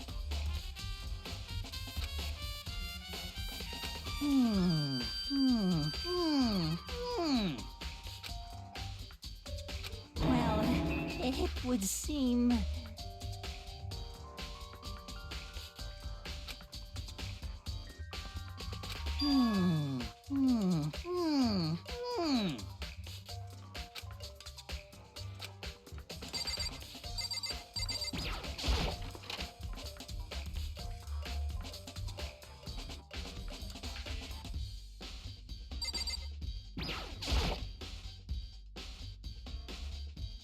Indeed.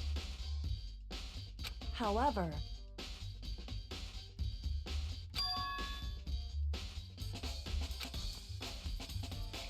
well,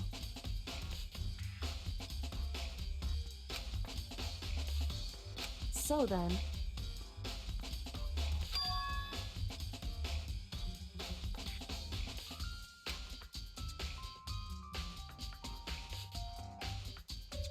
goodbye.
forgiveness!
Of course.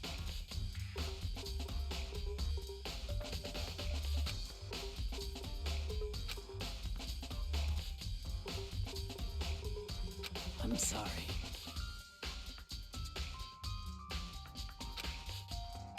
However...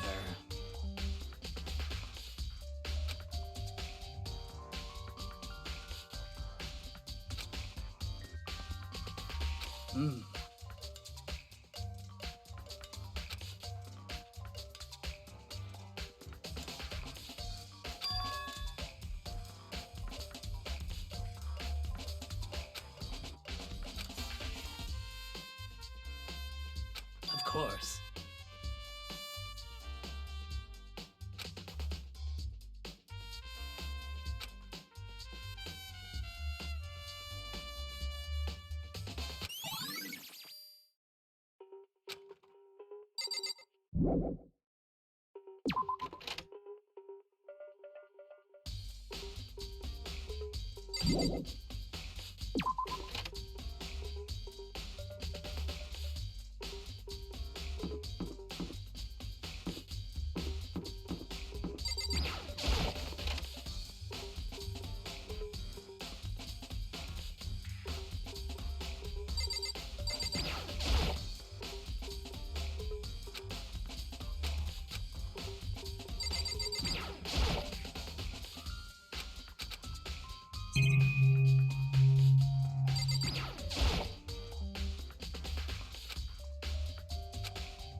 How unfortunate.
Hmm.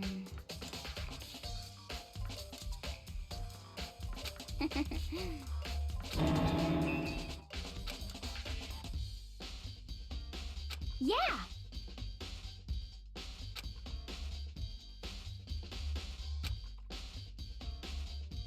Huh?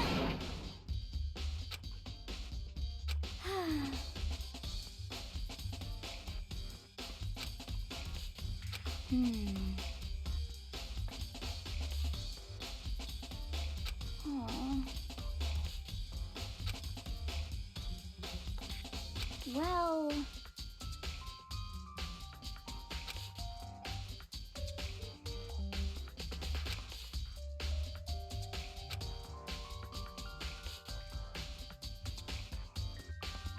Yeah, totally.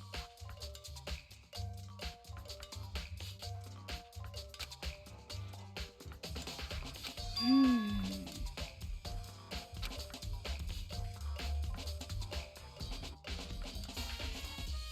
Ah!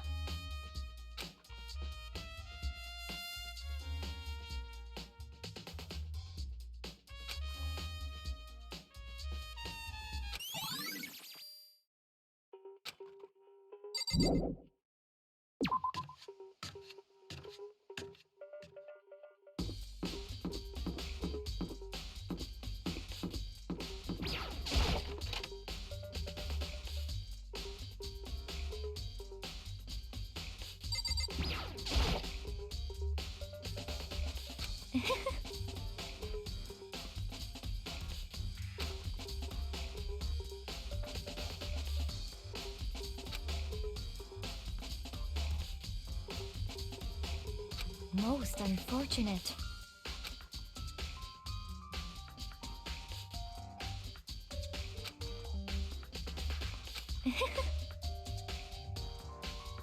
Actually...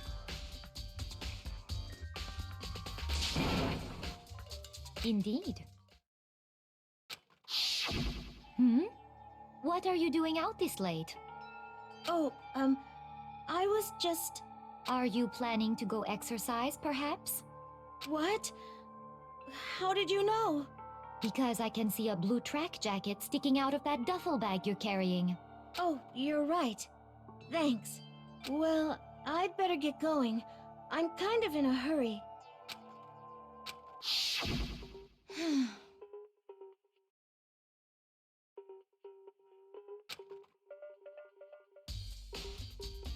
Yes, indeed.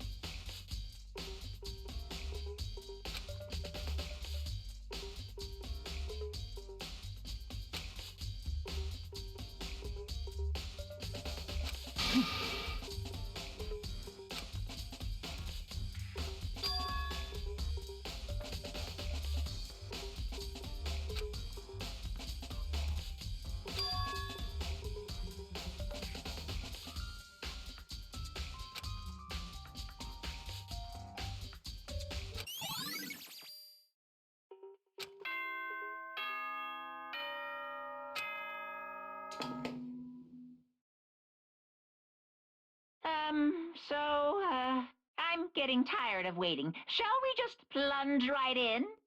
It's the moment you've all been waiting for! The class trial! You remember where to meet, right? Please go through the red door on the first floor of the school. See you soon!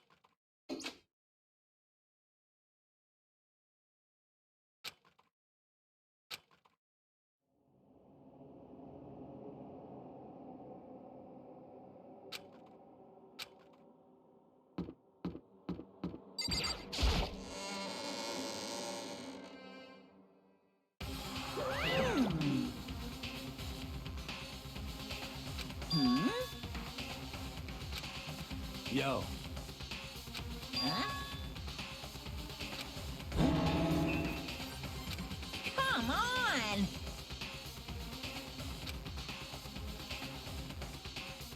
What are you gonna do?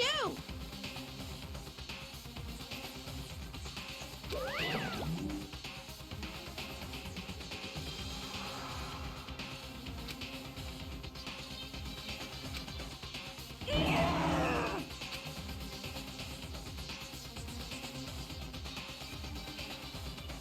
Phew!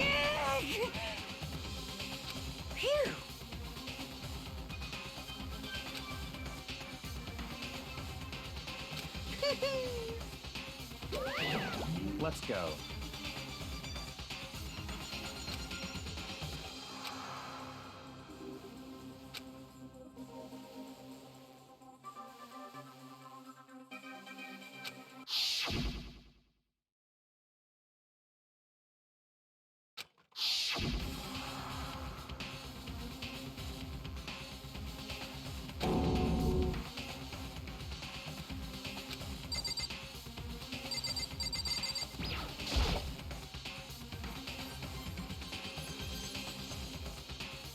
It's true.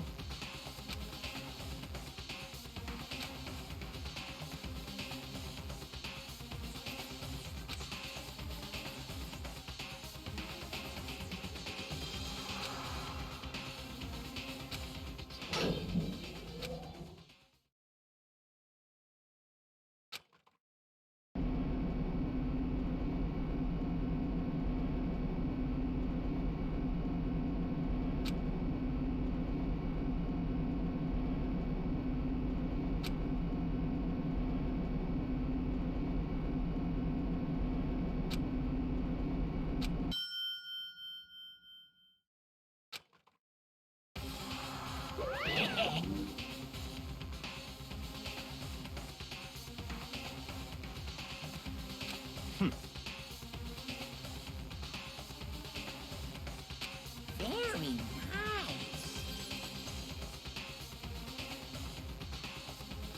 Well? Thrills, chills, kills!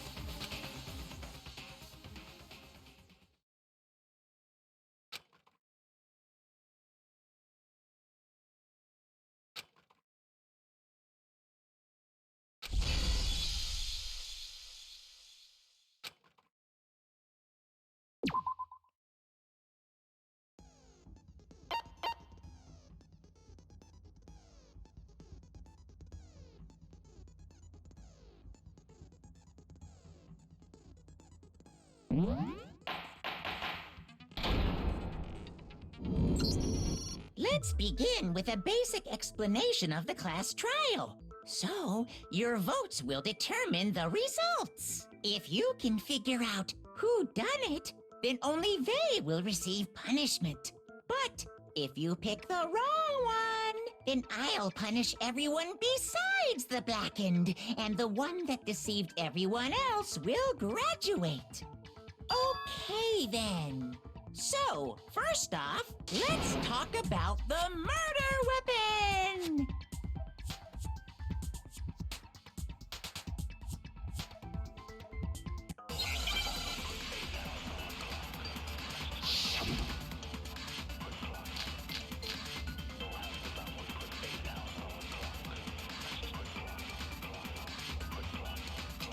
Chihiro's fatal injury. It appears it was a head wound. According to the Monokuma file, the killer used a blunt instrument. But what kind of blunt instrument could it have been?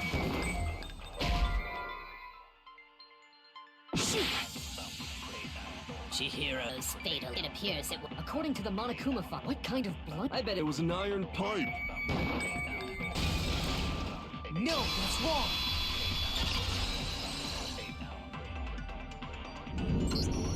Can we agree that the object that dealt the fatal blow was the dumbbell found at the scene of the crime?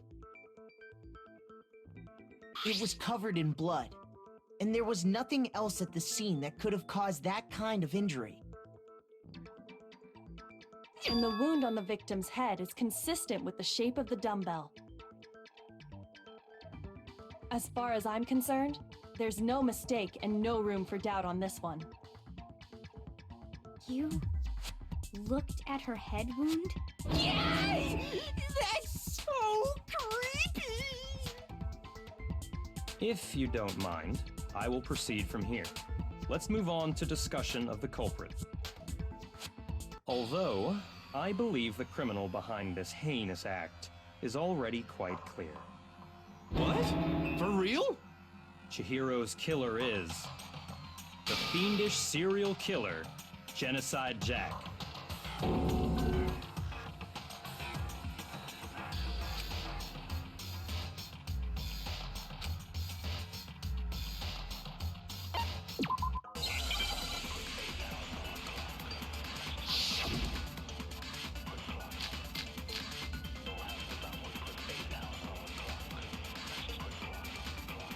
The culprit is Genocide Jack. I'm sure of it. Case closed, as far as I'm concerned. But that's impossible! Why? What makes it impossible? Well, I mean, come on!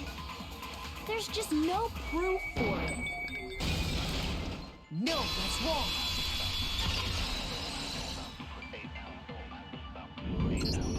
I might know one reason he could be involved. What?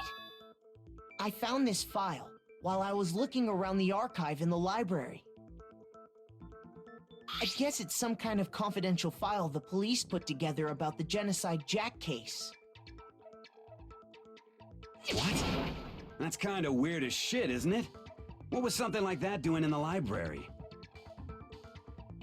The why of it is probably more trouble than it's worth, so let's forget about that for now. More importantly, it outlines all the specifics of every Genocide Jack case in exceeding detail. According to the file, there appear to be two defining characteristics in every Genocide Jack case. The first is that a bloody message is found written at the scene of every murder. Oh, that's right. Boob lust. No. It's actually bloodlust. But more important is the other characteristic, and it's something that has never been made public. Never made public? What the hell is it? Why don't you tell them, Makoto?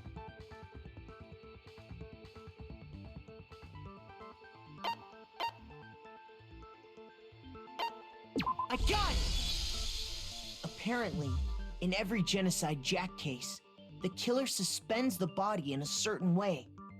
Other than the killer, the only people who know about this are the higher-ups in the police department. However, Chihiro was most definitely suspended in the same way. So, how did the culprit know about this when only high-level police officials were aware of it? There's only one logical answer I can think of.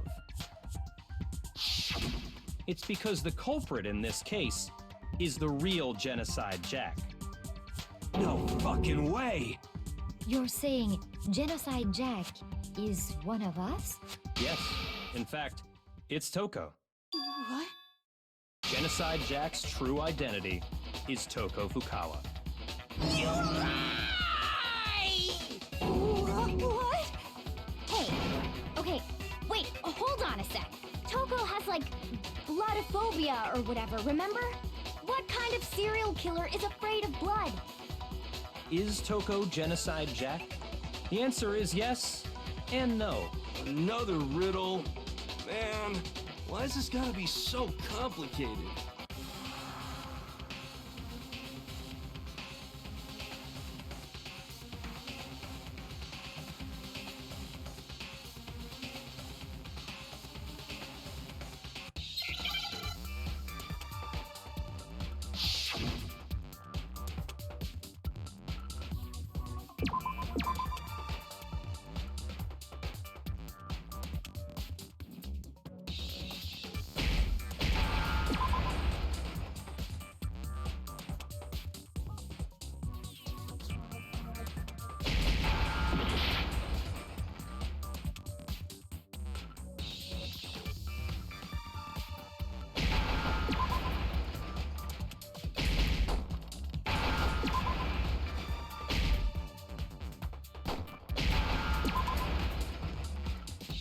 Now I understand. Is it because Genocide Jack has a split personality? Huh? I think I read that somewhere in the file too. They thought that the suspect might have what did they call it? Dissociative identity disorder. Oh, okay. But still, to go and say that about Miss Fukawa is... Perfectly acceptable. Toko's strange behavior after seeing the body is proof enough that she has a split personality.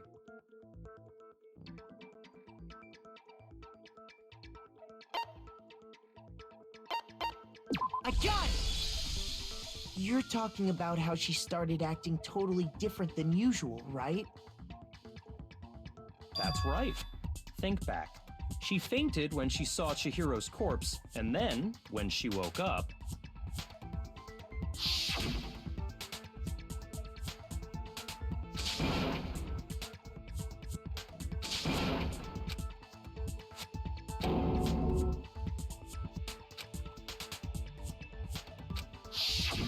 She was acting funny, that's for sure. That melancholy tone of hers completely disappeared. Don't go assigning adjectives to my tone without permission.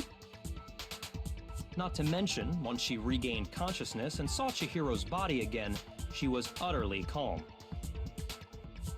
In other words, within her is one personality that can't handle blood, and one that obviously can. So when Toko trapped herself in her room, it's because she was scared of Genocide Jack?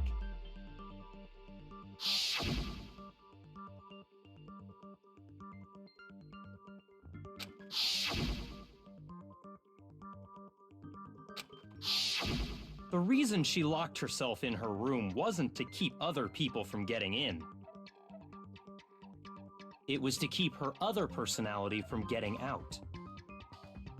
What? Toko was afraid. Afraid of the murderous fiend inside of her. Of killing even more people. How? Yeah. How can you know all this? I do believe you misunderstood her. What she's trying to say isn't, how can you know all this? No. What she wants to know is, how could you tell them? Huh? Last night, just before Monokuma gave his motive speech, Toko and I had a strange conversation. She told me a most interesting story. She said a murderous fiend lived within her, and she was afraid it could appear and attack at any time. And that trepidation is what's caused her to have such a bleak attitude. Isn't that right, Toko? This is all a lie. Right, Toko? You said you wouldn't tell anyone. What? You promised! I can't believe you lied! You have only yourself to blame. You came to me with your tragic little story. I didn't ask you to. This is the real world, not some romantic fantasy fairy tale. Besides, you broke your promise first. You said that as long as you were here, no matter what, you wouldn't let Genocide Jack kill anyone. But in spite of that promise,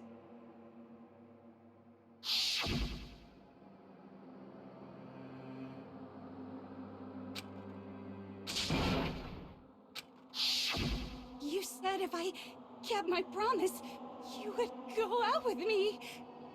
That's the only reason I promised. how many times do I have to tell you? I never said that. But you weren't able to do it.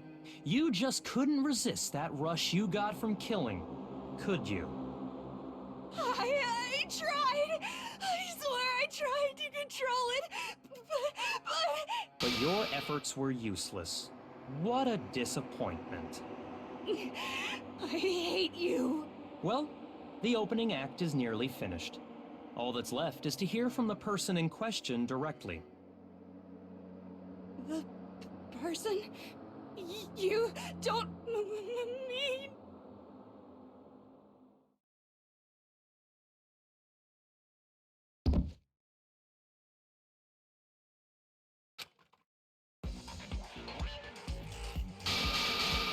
Well, hello there! Is it me you were hoping to see?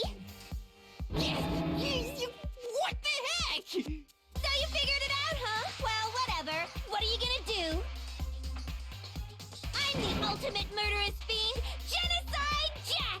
better yet, let's go with Genocide Jill! What the fuck is this? Toko, what happened to you? Not Toko, that's a loser name, and what happened is a textbook split personality! So what if one of them happens to be a serial killer? You should turn a blind eye to one's faults.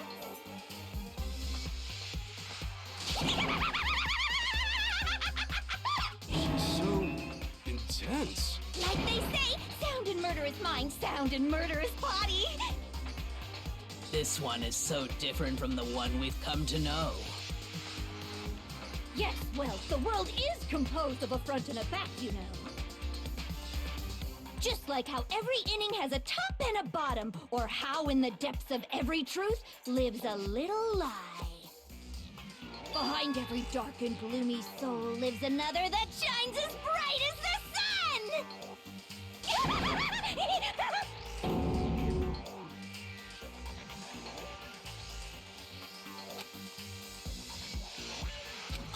Miss Jack, Jill, can I ask you a question? What's up? Some of us think you might be the mastermind behind our entire situation. What are your thoughts on that? Well, I'll tell you! I am the mastermind of all masterminds! Just kidding! Then it's not true?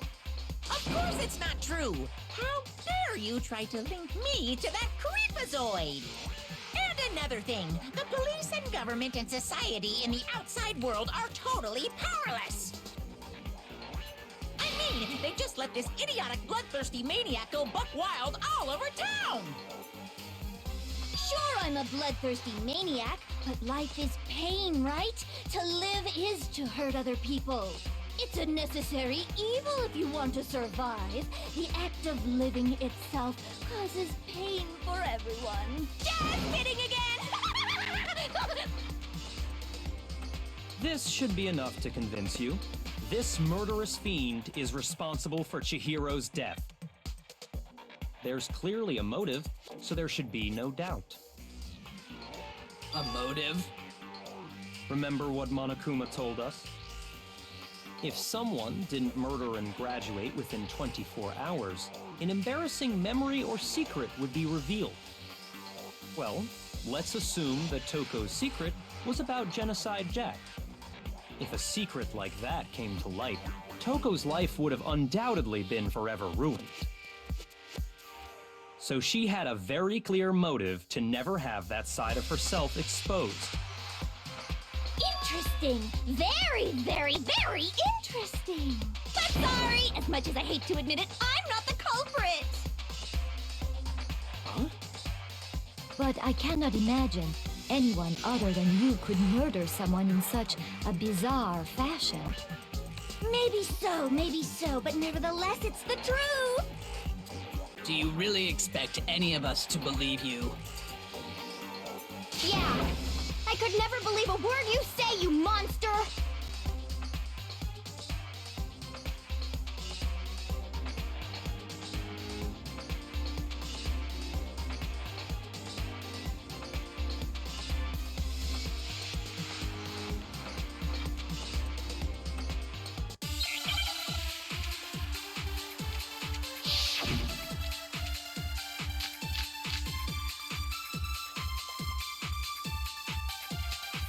But I didn't kill anyone! You say that, but do you really expect any of us to believe it? Perhaps if you had an alibi, that would change things. Oh, an alibi, huh? Now we're talking! When you compare your past murders to this incident, the modus operandi matches completely. No, that's wrong!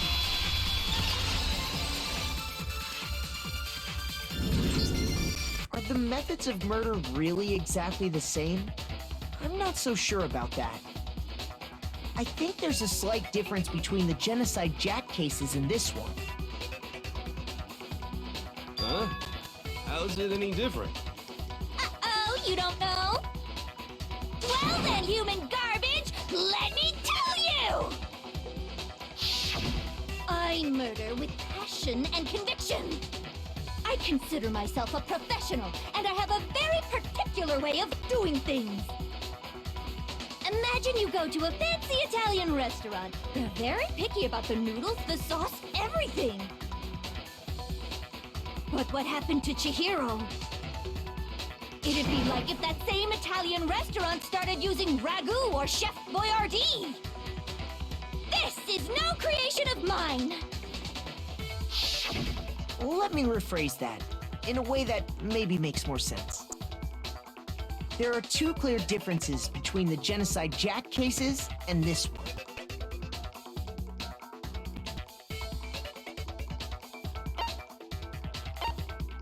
I got it! For one, the cause of death is different. In the Genocide Jack murders, all the victims were killed the same way. According to the case file, they were all apparently killed with a pair of scissors. But Chihiro died from a blow to the head, right? Ah, yes. That is remarkably different from the other murders. Wouldn't it be strange for someone who kills the same way without fail to suddenly change their method? And there's more. One more conflicting detail. That's right! In my recipe of murder, if the bloody message is the tortellini, then the arrangement of the body would be the pesto sauce! Could you please stop comparing killing people to cooking?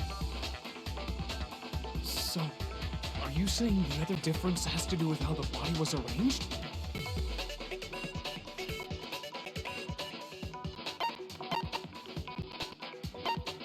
I got it! Do you remember what the killer used to suspend her? They used some kind of rope to hang her up by her wrists.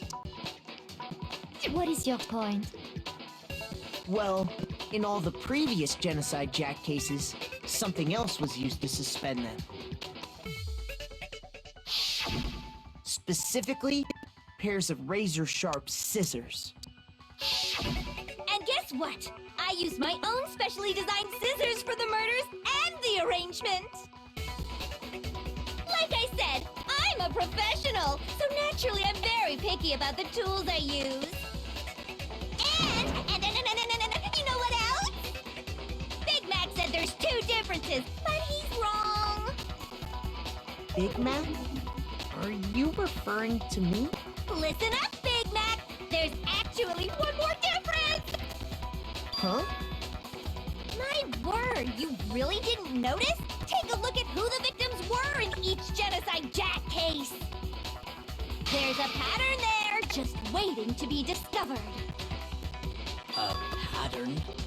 Figure that out, and it'll be plain as death why I couldn't have possibly killed that little lolly girl.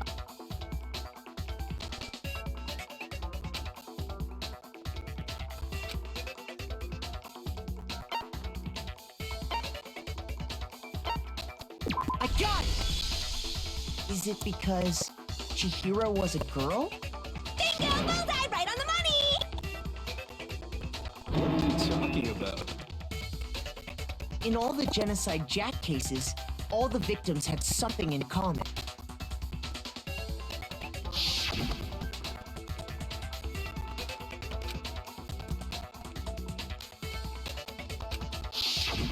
They were all guys? That's right! The people I killed with such passion and conviction are all adorable little men!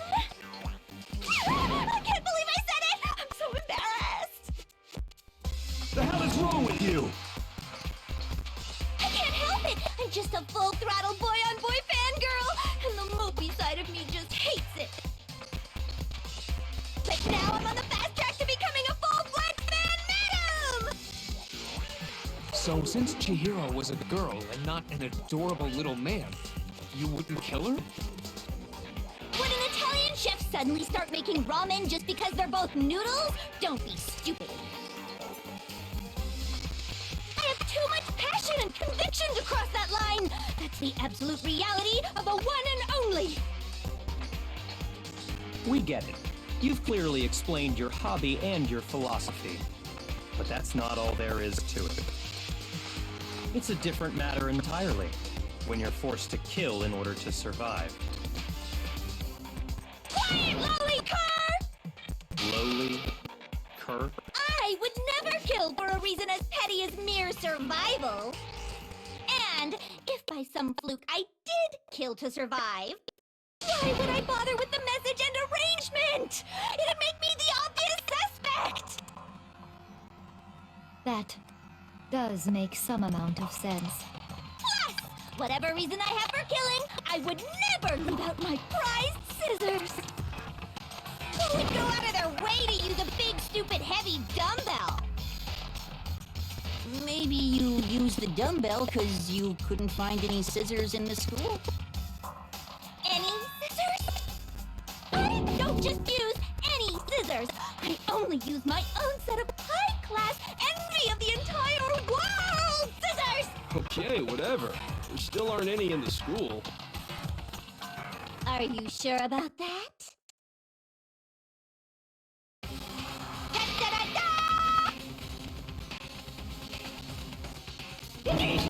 She's fully equipped! That's right! So I can kill anywhere, anytime!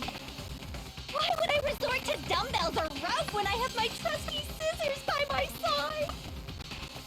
Go ahead, tell me I'm wrong! You can't, can you, gutter dogs, all of you! Not to mention, I have no clue how to tie a good knot! The rope's totally out of the question anyway! I have no idea what's going on anymore!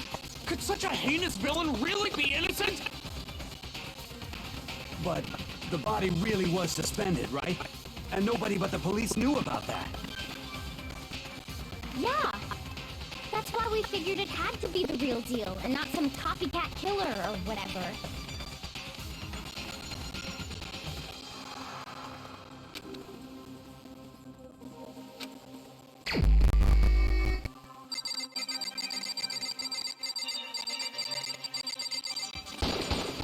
Here's my answer. Byakuya, it's possible you could have found out, isn't it? You'd have no problem gaining access to classified government documents or internal police records. Plus, you'd already looked through the Genocide Jack file before this all happened, hadn't you? Are you saying Mr. Togami did it? Then, the reason he pushed the theory of Genocide Jack being the killer so hard was because he wanted to pin the crime on her. So, he rearranged the scene to disguise it and make it look like I put my stamp on it! The adorable glasses man was behind it all! Oh, I'm on fire! Well, Byakuya, what's your response? I see. So now the suspicion falls on me. Then I must ask, when would you say I began acting suspicious? Surely you must have an answer. Looking back and thinking about it now, the way you were acting right before we discovered the body was a little strange.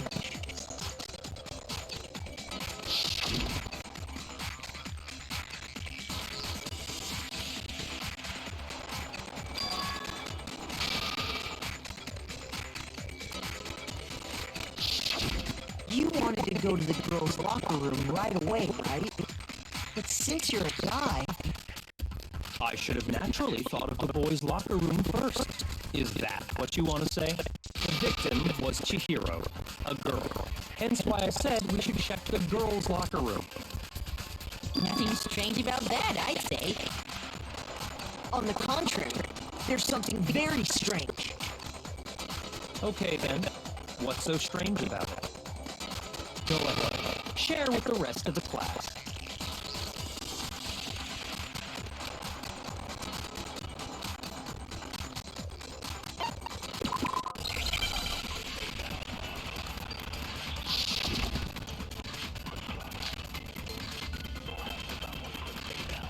So, you said Byakuya was acting kind of weird before we found the body. But he was acting weird... how?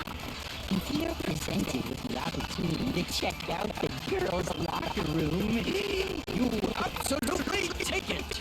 That's a natural reaction for any guy! The victim was Chihiro. No, what's wrong?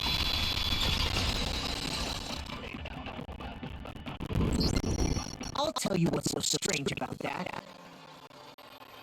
Because up until we actually discovered the body, we couldn't have known who the victim was. So your claim that you went to the girls' locker room first because Chihiro was the victim doesn't hold up. I see. That's a good answer, I must admit. Interesting. Very interesting indeed. But your reasoning is still too weak. What's wrong? Is that it? Surely you've got more than that. Go ahead. Show us.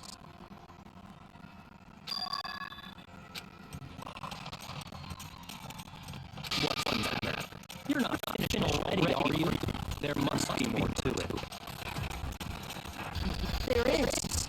I think. There is more to it. Think about it. We just talked about the differences between this and past genocide Jack incidents. The proof you're looking for was hidden in there. Oh? Proof that I'm the culprit, you mean?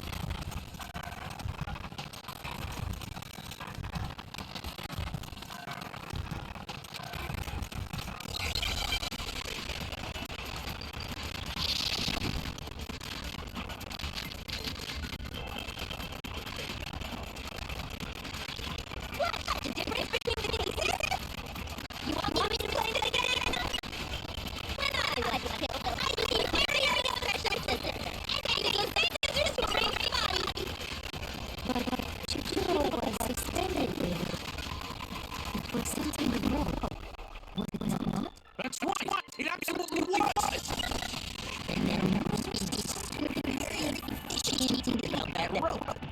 Hey, Byakuya, where'd you get it from, huh?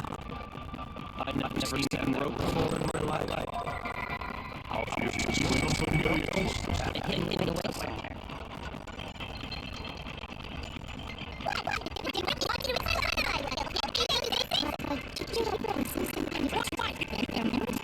Hey, Byakuya, I've never seen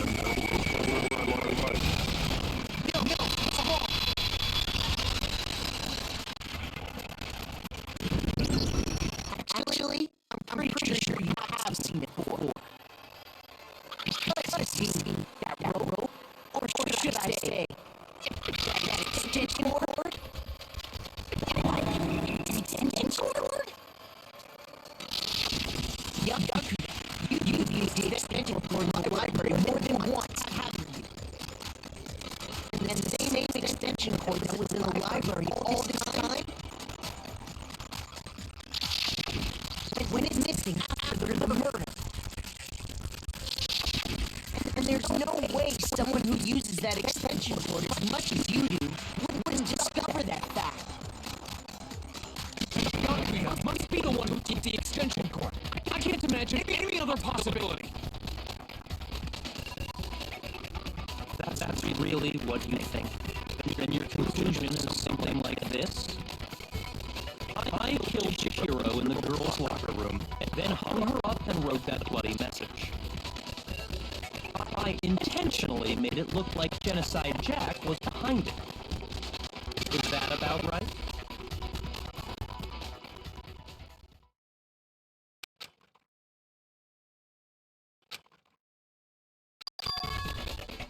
What's wrong? I asked you if you think that's what happened. Hell yes, that's what happened. So that's it, right? Byakuya is the killer. I don't disagree with not disagreeing. Calling this a game, right? So he'd be totally willing to do something like this to win. Sorry, but could we hold on just a second? I think we need to talk about this a little more. Do we really need to? We've already decided who did it. I know, but still, there's something that's still bothering me. Is that right? And what, pray tell, is still bothering you? I killed her in the girls' locker room, then disguised my crime. Specifically, I dressed it up to make it look like it was the work of a homicidal psychopath. What about all that bothers you?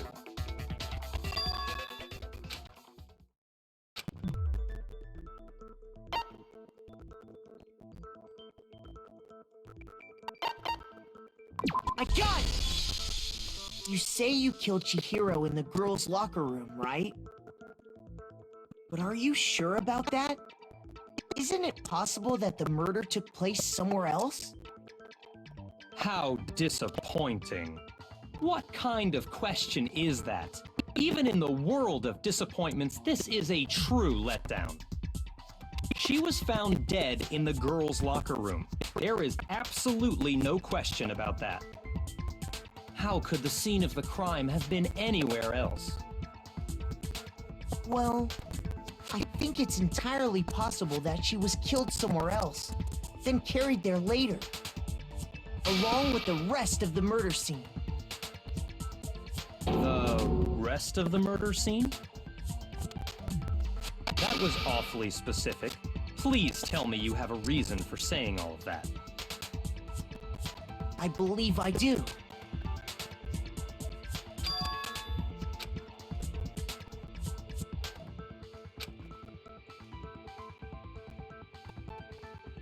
Hey! Don't just move on without permission! What do you mean she was killed somewhere else? Come on, Makoto. If there's any chance the murder took place somewhere else, let's see the proof.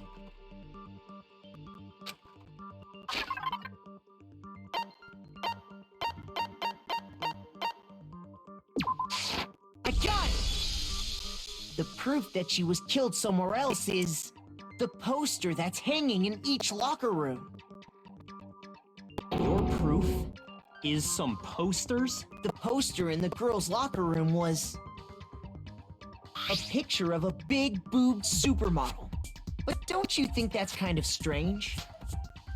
Why would the girls' locker room have a poster like that? I bet those massive jugs of hers were totally fake! Meanwhile, the boys' locker room had a poster of the super popular boy band Tornado. Again, that doesn't really seem to belong in a boys' locker room. So you're saying that maybe the posters were switched? And there's one other thing I noticed about the locker rooms. You know what I'm talking about, right, Sakura? You're referring to my protein coffee, aren't you? Protein coffee? While I was in the girls' locker room earlier, I spilled some protein coffee on the carpet. But I noticed that after the murder, the stain had been totally scrubbed away.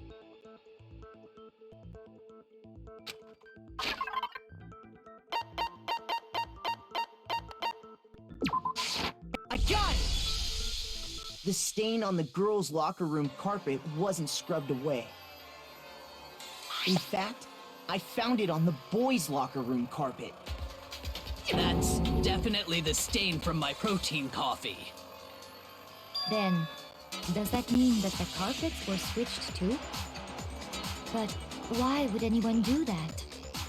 To move the murder scene from one locker room to the other. It's certainly plausible, don't you think?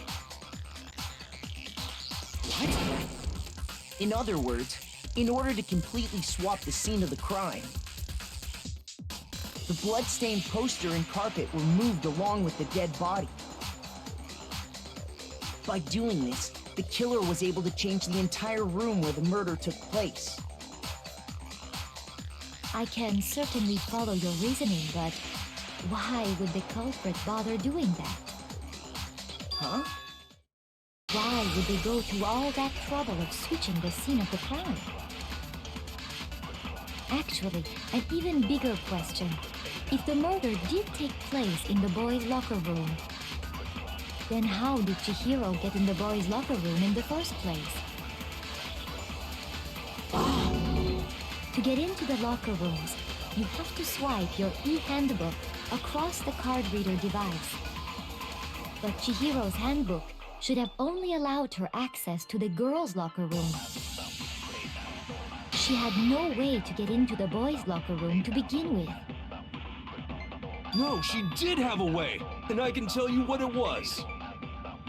I highly doubt that. Shut up! I'm telling you, I know how she could have done it.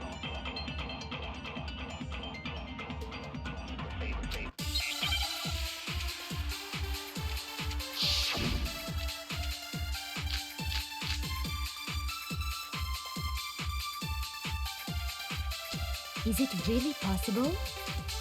Could Chihiro really have gotten into the boys' locker room somehow? Ah! I got it! She must have hacked her e-handbook! She was the ultimate programmer, after all. I'm sure that would have been no problem for her. No, I don't think that's it. She used the thing that was in the main hall. Huh? What thing? I'm talking about Leon's handbook, of course. No, that's wrong!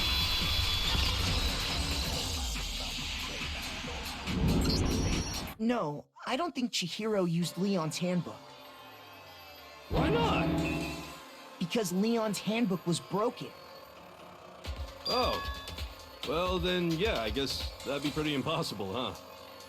I am struck silent by how quickly you gave up. Plus, isn't there a regulation against using someone else's handbook? Actually, the rule states that loaning your handbook is prohibited. It says nothing about borrowing one.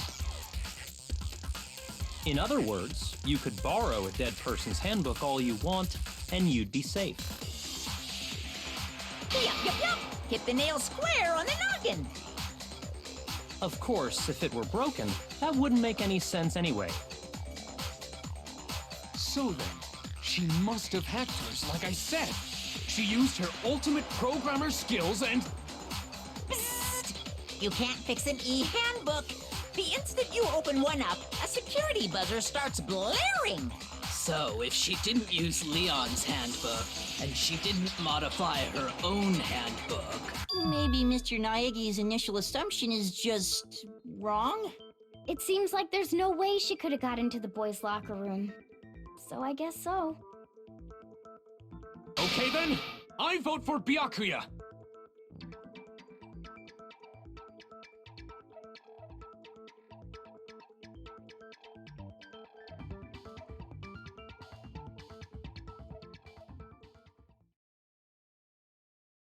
Hold on a second. I agree with you, though. I think you're on the right track. What the? You finally decide to open your mouth and that's what you've got to say? There's no way she could get in the boys' locker room, right? So... Why are you so sure she couldn't get in? There's still one other way she could have gained access. What? What are you talking about? What other way is there?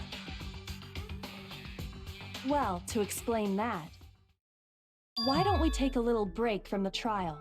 I'd like you all to come see something. Wait. Just what do you think you're doing? Don't worry. This'll make the whole trial more exciting. I'm sure that thought must please you. Huh? It'll make things more exciting? Well, all right then. I declare an official class trial recess. For real? Now then, what is it you want to show us? It better not be boring or I'll be very unhappy. Oh, I have no doubt it'll meet your lofty expectations. So, shall we go?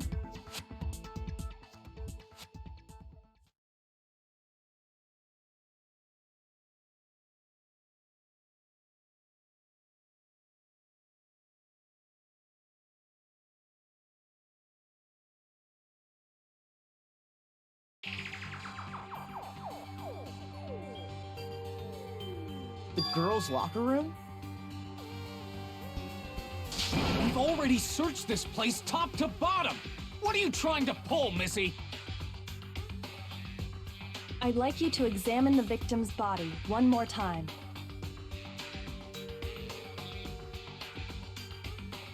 Be sure to examine the entire body very carefully. Take your time. Examine her carefully? Like using our hands? No way, no way, no way, no way, no way! It's probably best if I don't run my hands all over a girl's dead body. It's not that I'm creeped out or anything, it's just based on religious grounds, you know? Very well. I'll do it. But you're a girl. You shouldn't have to touch a dead body. Just let one of the boys do it. No, it's okay. I think Chihiro would rather have a girl examine her. So just leave this to me. Sakura. What is this? Some kind of secret girl-on-girl action? Is that what you two are about? That's not it at all. Stop screwing around. Okay, here I go. I'm sorry, Chihiro. Please excuse the intrusion.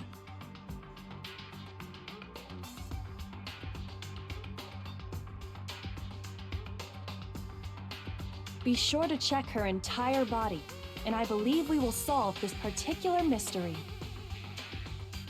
Her entire body? I know you say that, but... What? This is... What is this...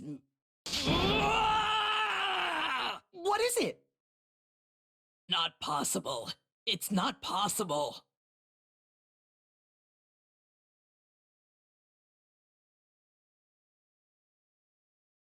This girl is what?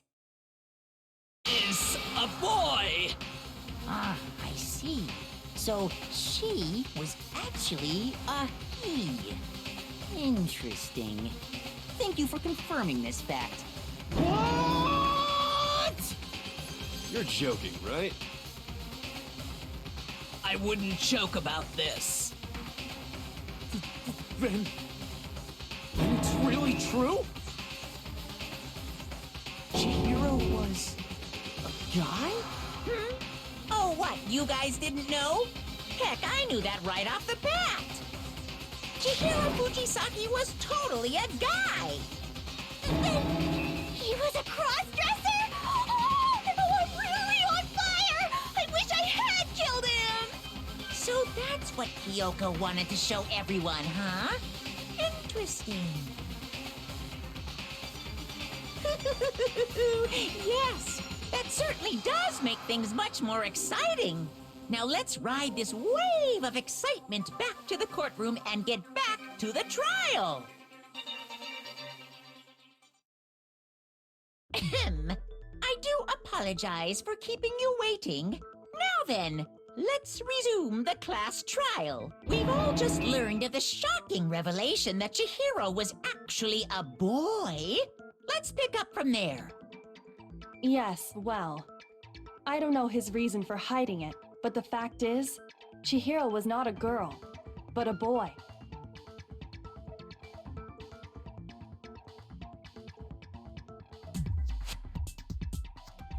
And because the victim was male, he would have had no problem gaining access to the boys' locker room. Assuming his handbook did, in fact, list his gender as male, then yes, that would be true. Of course his handbook said he was a boy. He dressed like a girl, but he was a boy through and through. So then, there should be no issue with Makoto's initial assertion. The victim was killed in the boys' locker room, and was then later moved to the girls' locker room. And the killer could have easily used Sayaka or Junko's handbook to get into the girls' locker room. So Chihiro really was killed in the boys' locker room? I still don't understand the motive for moving the body, but yes, that does seem plausible. Well, I must admit, I did find it rather odd. I knew he felt a little off. There was a certain incongruity to his female body. This is the most titillating situation! So now everything has been connected. All the mysteries have finally become clear. Okay, well, connected or clear or whatever. We still think you're the killer, remember? Very interesting. This has become very interesting indeed. He's off in his own little world. What about you, Makoto? After everything we've learned, do you still think Byakuya's the killer? Well, without a doubt, Byakuya is the one that made Chihiro's death look like Genocide Jack did it. But I think he might not actually be the killer after all. What? But aren't you the one who accused him in the first place? He just seems to be too easygoing about all this. Like he's enjoying us solving the mystery. The way he's acting, it makes it seem like it doesn't have anything to do with him. And you think that might be because it doesn't have anything to do with him? Plus, the evidence he left behind was a little too... how can I put it? Overt. He consciously chose to use the extension cord, knowing it could connect him to the murder. At least, that's how I see it. And Byakuya, when you found out the murder took place in the boys' locker room, it seemed to rattle you. And then again, when you found out Chihiro was actually a guy. If you really were the killer, that stuff wouldn't have had any effect on you. So that's your thinking, huh? Well, it bothers me that you don't have more concrete reasons, but... it's fine. I guess I'll mark it as correct for the time being. Mark it as correct? He's right. I am not the culprit. I just happened to come across the corpse in the girls' locker room and decided to alter it. Are you fucking with us right now? No, I am not effing with you right now. I'm telling you the truth. Well, I find it very hard to believe. Go ahead. Find it very hard to believe. You're free to be executed along with the rest of us. If you're really telling the truth, then why? Why do you do that to his body?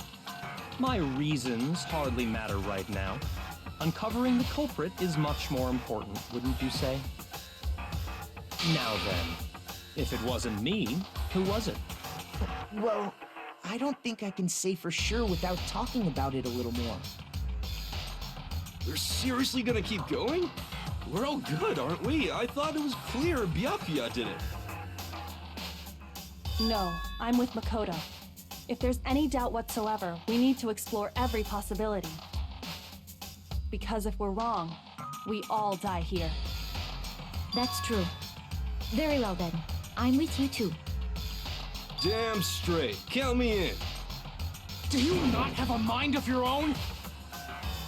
Of course I do. What am I, an ant or something? Anyway, let's discuss this all as a group one more time. We still have time to make our decision. That's very true. Our lives are all on the line. Excellent. Then shall we resume our game of hide and seek?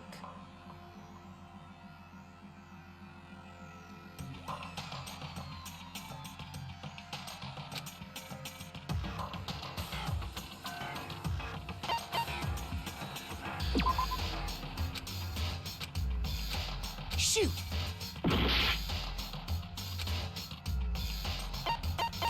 I got it!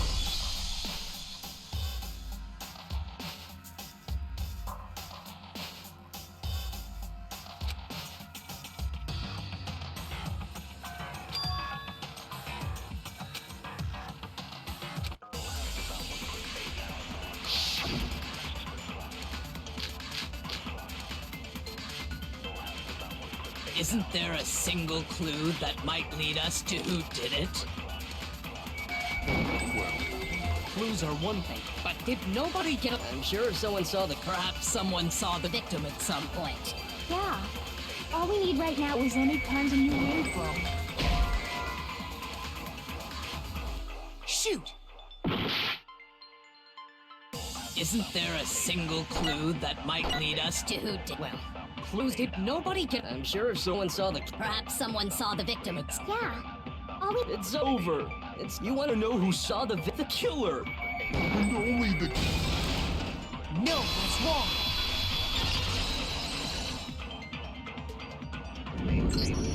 I believe someone else did see the victim before he was murdered. What do you think, Celeste? Now that you mention it, yes, I did see him. Huh? Really? Oh, but I suppose only Makoto knows about this. The rest of you had no idea, did you? That is why you're all making such ugly noises. Whatever! Just hurry up and tell us! It was last night, right before nighttime. I saw Chihiro in the dormitory warehouse. I saw him stuffing a track jacket into a duffel bag. And then, I assume, he headed off to exercise.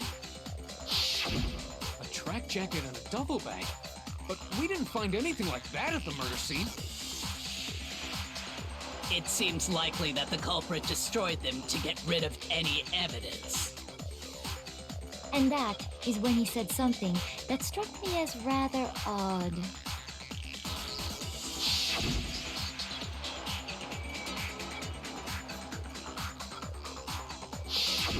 Chihiro told me he was in a hurry. But why would he be in a hurry? Only if someone were waiting for him, I should think. So, Mr. Fujisaki was on his way to meet with someone, and then they were going to work out together? But Hina and I had invited him to exercise with us plenty of times, and he always declined. Probably because he was afraid you'd find out the secret he was hiding, right? Which means that conversely, he must have trusted whoever he was meeting with very much. Enough so that he was willing to risk his secret being revealed. Ooh, what a marvelous friendship! The point is, whoever he met up with is the culprit, right? So we just gotta figure out who it was. But knowing what we know, I can't even guess. No. You already have what you need to make the connection. Huh? You know who the killer is. Seriously? Who is it? Who's the killer? Think back to the track jacket and duffel bag the killer disposed of.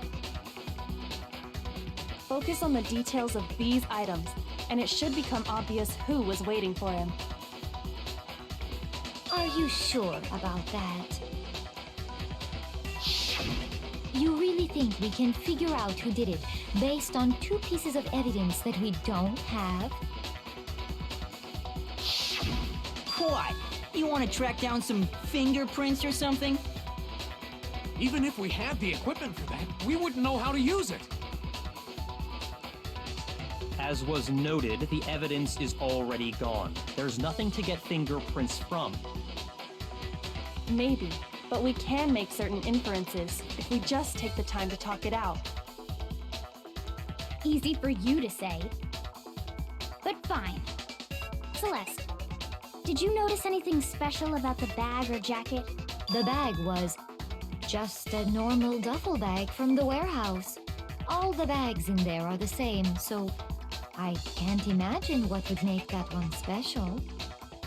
Well, if I remember right, there was a decent variety of tracksuits to choose from. Do you think there might be some connection between the culprit and Chihiro's jacket? Perhaps. Let's explore that and talk a bit more about the jacket he took.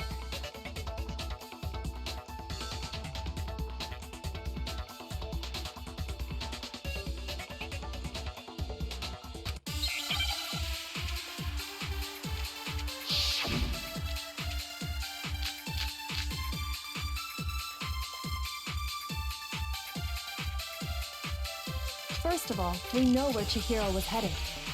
He was on his way to go exercise. So next we have to ask, why did he choose the specific tracksuit that he did? What do you mean, the specific tracksuit? I got it! He picked that tracksuit because it matched the one the culprit was wearing. So, what you're saying is, the killer was wearing the same blue tracksuit as him? No, that's wrong.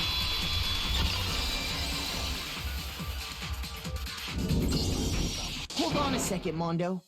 What did you just say? Huh? What'd I say? When Celeste testified a few minutes ago, she said...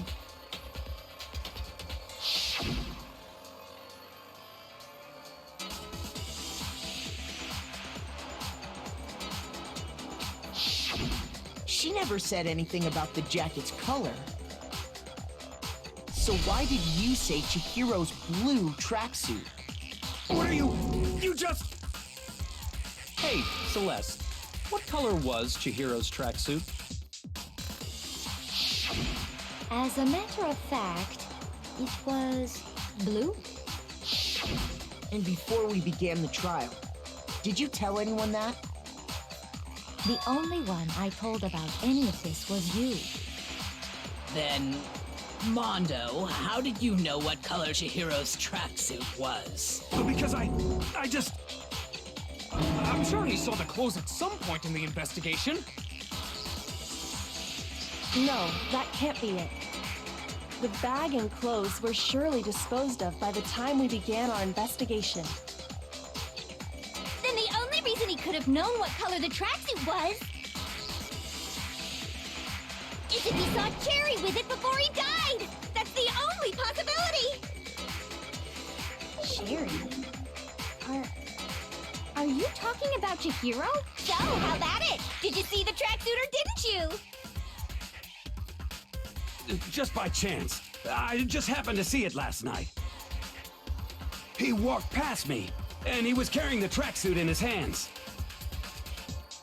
No, that can't be it either. According to Celeste's testimony...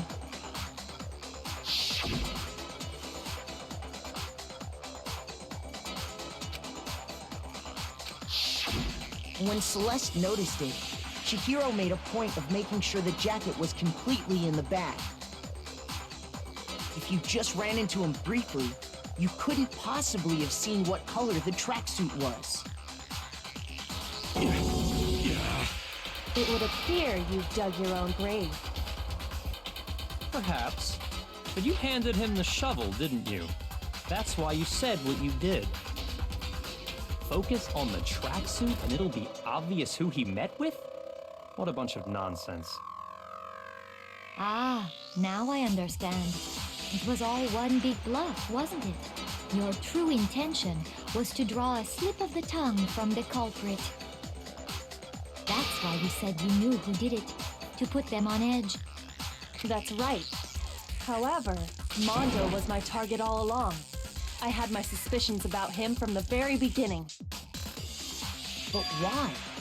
What made you so suspicious? That's a good question. There was a certain turning point that tipped me off. Maybe you didn't notice it, Mondo, but you tend to refer to men and women differently. You only call guys dude. For girls, it's chick. And after he was killed, you happened to refer to him as dude. Once I picked up on that, it occurred to me that Mondo knew something we didn't. You notice such a tiny detail? Are you a witch? She's a witch! You're positively frightful! No, I'm not the frightful one. Not nearly as frightful as someone capable of murdering a friend. Mondo, was it really you? Did you really kill Chihiro? I didn't kill anyone! You've been all over me, judging everything I say, putting words in my mouth. What gives you the right to treat me like a goddamn criminal? Yeah! He would never do something like that! This is a false accusation! It's true. My reasoning on that is pretty shaky. That was fast. Well, this does present us with a problem. It seems we are all out of leads. My time has nearly come. That's what my little ghost friend is telling me. Oh yeah, that reminds me. Hifumi, weren't you telling me you'd found some evidence? Really? What kind of evidence? Actually, no. Now that I'm thinking about it here calmly, it might not be all that relevant. Jeez, did your confidence just get up and walk away? It's fine, man. Just tell us. If you really insist, then, here it is. What do you have there? It happens to be an e-handbook. I found it laying on the ground, so I scooped it up.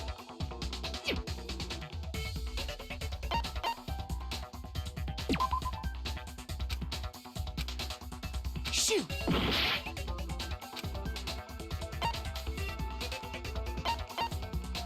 I got it! We know Chihiro's handbook was missing from the scene of the crime, right? For a fact. For a fact indeed. I was totally sure I'd found it. Then it must hold some clue about the culprit, right? Well, that's what I was hoping. But it's busted. It won't even turn on. I imagine the culprit broke it to get rid of any evidence after the murder. That's odd. I didn't think the handbooks were quite so fragile. You're right. They're not. They're totally waterproof and shock resistant. It would take an awful lot to break one. And yet, this one does appear to be broken, as is Leon's, sitting useless in the main hall. For all your confidence, that is a remarkably high failure rate. Do you think there might be some kind of mystery in there somewhere? How precisely did the handbooks get broken? I got it! You already told us before that the handbook has one weak point, didn't you? You remember that? Sure, maybe I let that slip, but I never told anyone what the weak point actually was. But if the handbook is supposed to never break, and two of them broke in quick succession, then... Then we can only assume that someone's figured out its weakness. You know what the weakness is, right, Monokuma? So, what is it? You're asking me? I think it's a necessary piece of information if you want this to be a fair trial. But if I tell you, and someone else decides to copy it, that would be very not good. Just tell us already! Why would we want to break our own handbooks? Oh well, I have a weakness for pushy demands. But you're sure you won't follow their example? Then allow me to make a special announcement. The weak point of my cutting-edge e-handbook is... when it's exposed to high temperatures for too long, it will suffer a meltdown and totally break! I flippin' knew it! You knew it? Yeah, because I found the handbook laying on the floor of the sauna. The temperature in the sauna can reach over 200 degrees. Strange how you don't get burnt, huh? It's because as your sweat evaporates, it creates a cooling layer of air around your skin. If the hot air of the sauna were somehow pushed directly onto your skin, you'd definitely get fried. That layer of air would get blown away. That's why you may feel a burning when you move around. So when you're in a sauna, make sure to keep nice and still. Interesting. I learned one new fact today. That is a mere trifling speck of knowledge. Anyway, if you found the victim's handbook in the sauna, then the killer must have been purposely trying to raise its temperature in order to break it. Meaning the culprit somehow knew its weakness. But how'd they find out? Monokuma said he didn't tell anyone, right? Indeed. Quite the mystery. What if they found out by accident? What do you mean by accident? What if the killer took their own handbook into the sauna, not knowing its weakness, and it broke? They'd realize it was broken, of course, and it wouldn't be hard to figure out why. And once they had Chihiro's handbook, they knew they had an easy way to dispose of it. I won't say it's not possible, but who would have done something like that? I don't know of anyone who took their handbook into the sauna. I might know someone who did. Whoa! Seriously? I think the one who may have taken their handbook into the sauna was...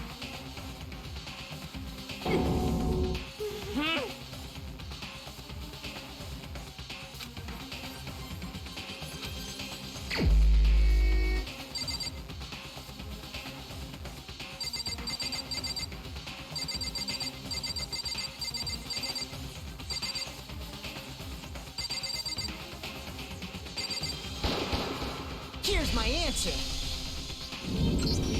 Mondo, your handbook got broken in the sauna, didn't it? What? Why? Why do you keep accusing him? Mondo and Taka had an endurance contest in the sauna not too long ago, remember? And for the contest, Mondo just so happened to keep his school uniform on. But little did he realize, he'd also left his handbook in one of his uniform pockets. And when it was all over, Mondo discovered that taking your handbook into the sauna could easily destroy it. No, wait, hold on. You've got it all wrong. He would never kill. I don't accept this. Show me the proof. The actual solid proof.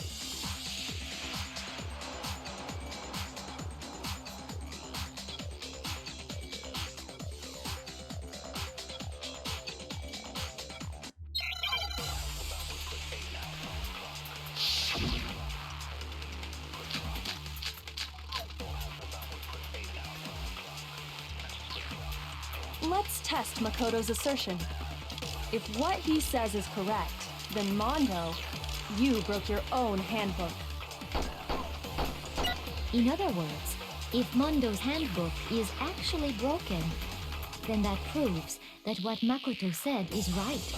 Well, my goddamn handbook works just fine. Shoot! Let's test Makoto's assertion.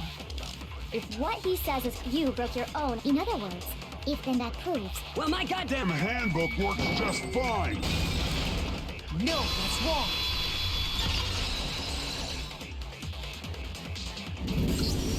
Mondo, the handbook you have right now, is it really yours? The fuck is that supposed to mean? The broken handbook that was in the main hall. Isn't that one actually yours? What the heck are you talking about? What I mean is, I think Mondo swapped his handbook out for one that actually works.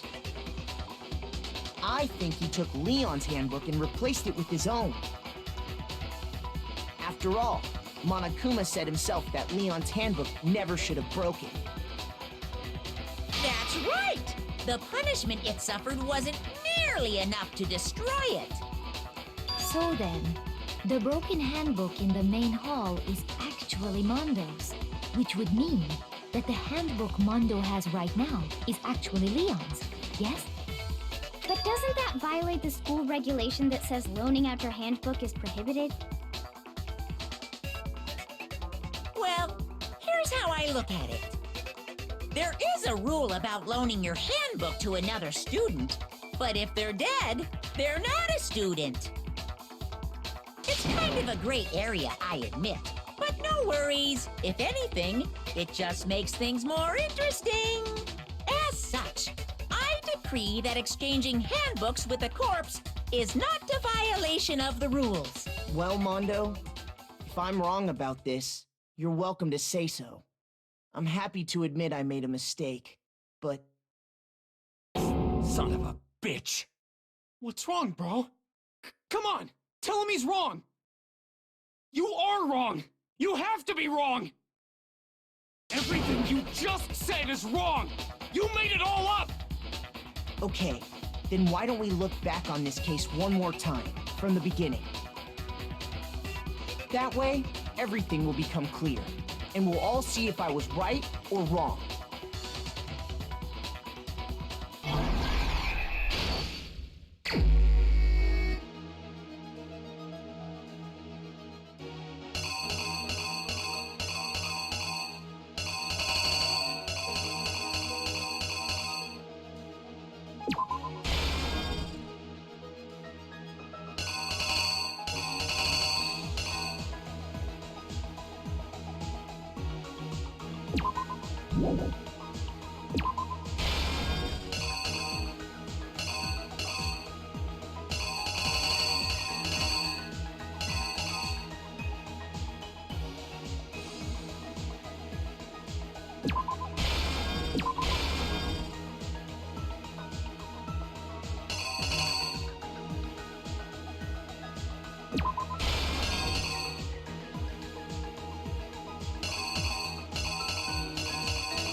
Here's exactly what happened. First, let's take a look back to before the incident. Last night, Celeste saw Chihiro in the warehouse, correct? At the time, she was apparently stuffing something into a duffel bag.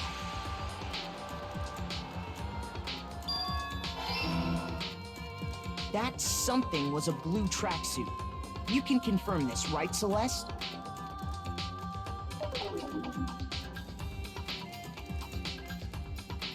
With bag in hand, Chihiro headed out, even though it was officially nighttime. She made her way to the locker room, specifically the boys' locker room. But how could the victim, who was apparently a girl, access the boys' locker room?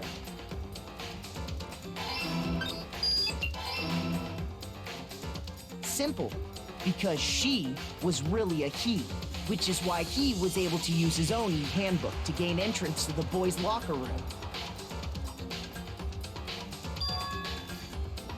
Once inside, he met with someone there.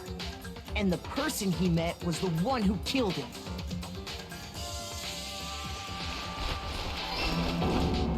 It seems likely that the killer grabbed the nearby dumbbell, approached the unsuspecting Chihiro,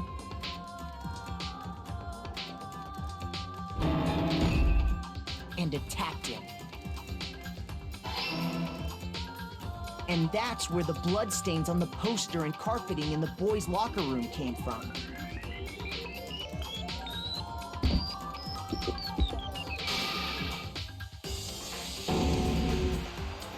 It was likely in the heat of the moment. The body was arranged, but the murder itself felt unplanned.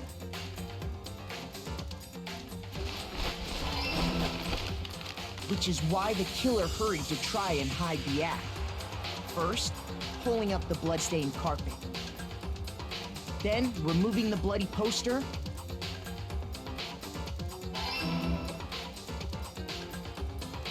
And finally carrying the corpse into the girls' locker room. A girl's handbook was necessary to get into the locker room, of course. But this alone doesn't prove that the killer was necessarily a girl. After all, Sayaka and Junko's handbooks had been placed in the main hall. Using one of those, a boy could get into the girls' locker room without much problem. And that's exactly how the killer did it. With the carpet and the poster they brought with them, they got to work.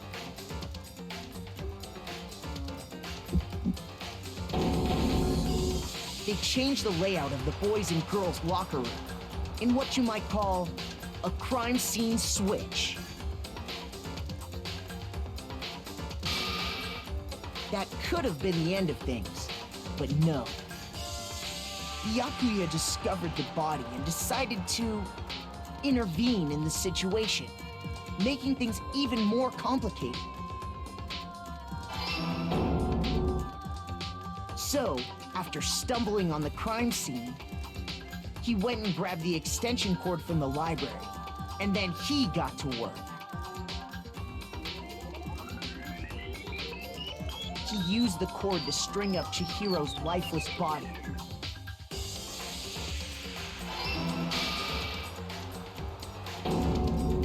Then, using the victim's own blood, he left a grisly message there at the scene of the crime. He wanted to create the illusion that Genocide Jack was responsible for the slaughter.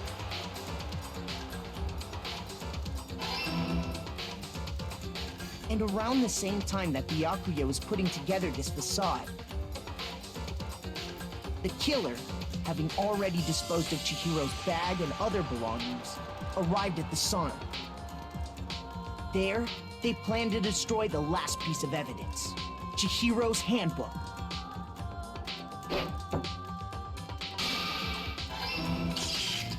And just as the killer expected, the steamy sauna was enough to ruin the electronic gadget. Somehow, the killer knew that the handbook couldn't stand up to the heat of the sauna. And the reason they knew that is because the sauna had already wrecked their own handbook. And that's how it all played out.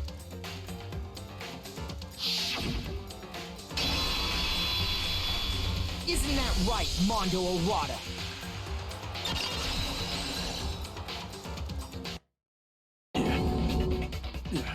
Wait! No! This can't be right! Where's your evidence? Yeah!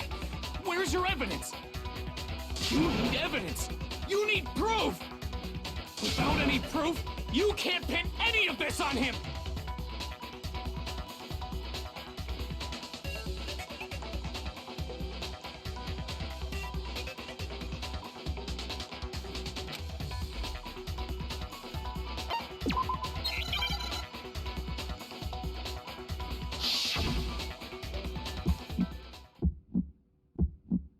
Show me some evidence!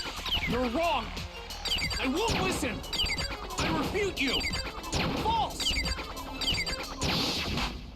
Show me some evidence! I won't listen! I refuse to vote! Show me some evidence! You're wrong! I won't listen! I refute you! False! Show me some evidence! I won't listen! You're corrupt! I refuse to vote! I refute you! False! You're corrupt! Show me some evidence! I won't listen! Show me some evidence! You're wrong! I won't listen! I refute you! False! Show me some evidence. This should prove it.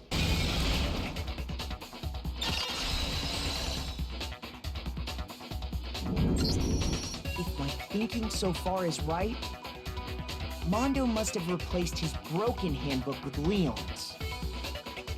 In which case, we can just check each of our handbooks right now. Once we do that, we'll... We don't gotta do that. Huh? Yeah. Yeah, I did it. I killed him.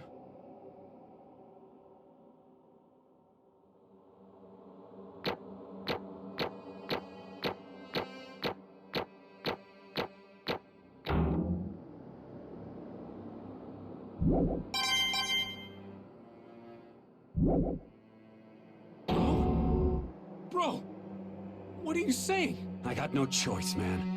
After hearing all that, I gotta just... give up. Go ahead, Monokuma.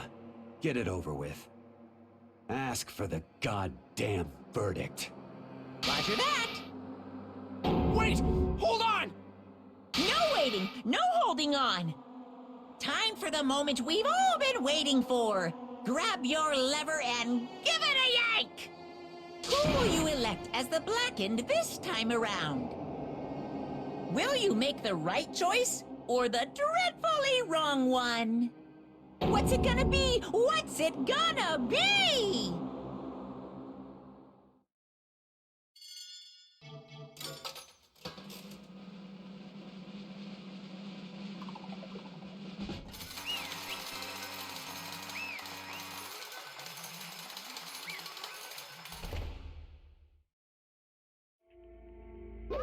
What?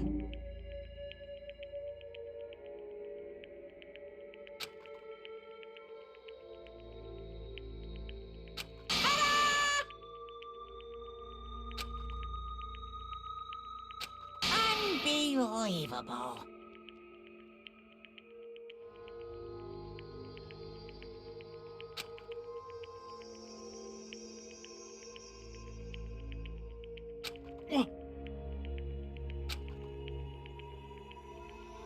Sorry.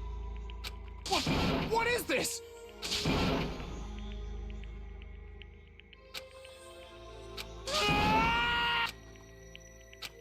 Now then. Actually...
Weak, weak, weak, weak, weak, weak, weak, weak.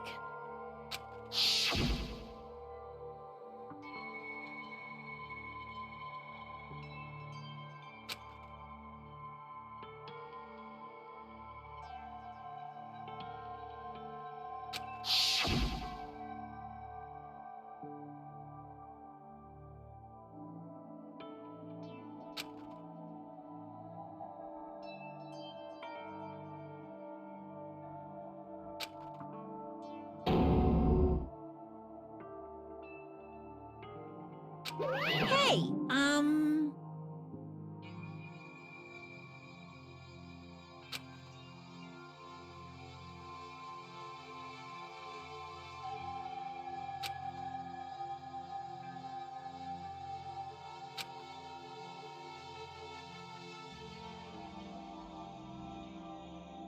What? I'm sorry. But...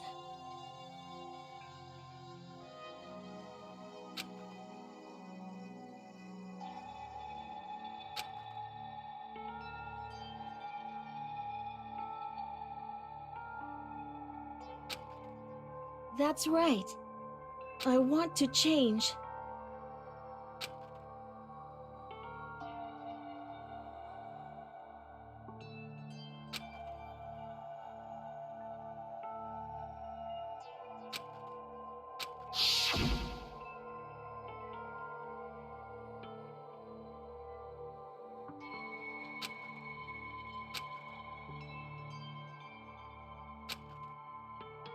Hey,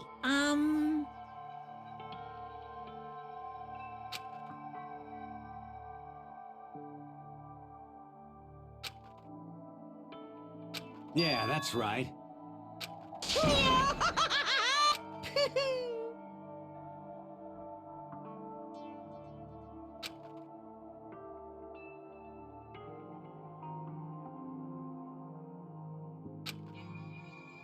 Uh-huh.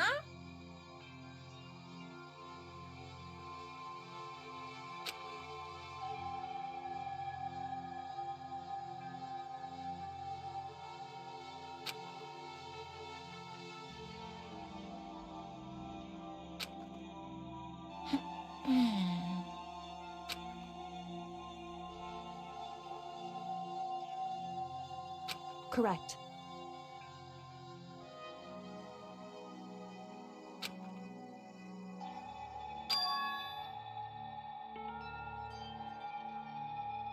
Indeed. Certainly.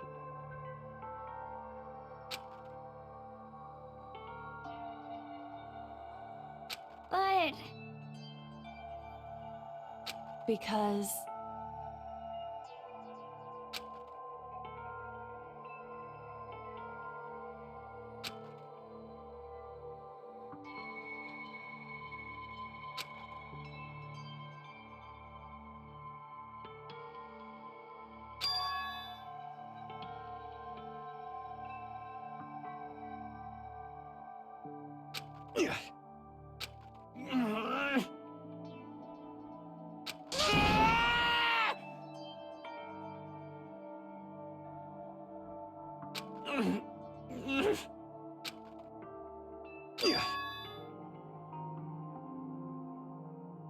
I knew it.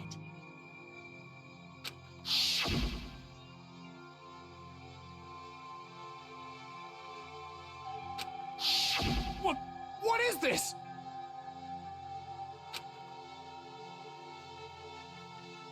You're wrong! Don't make me repeat myself.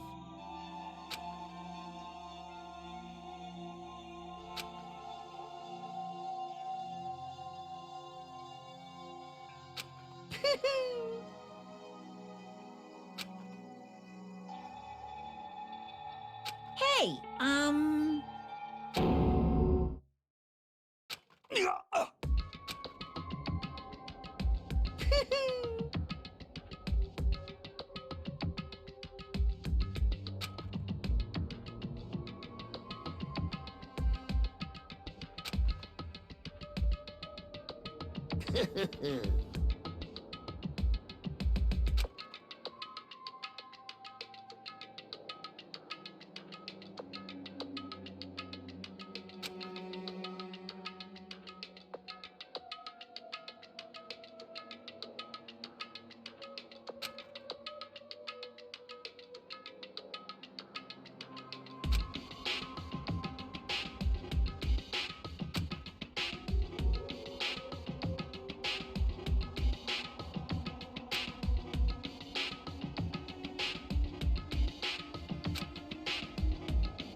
just...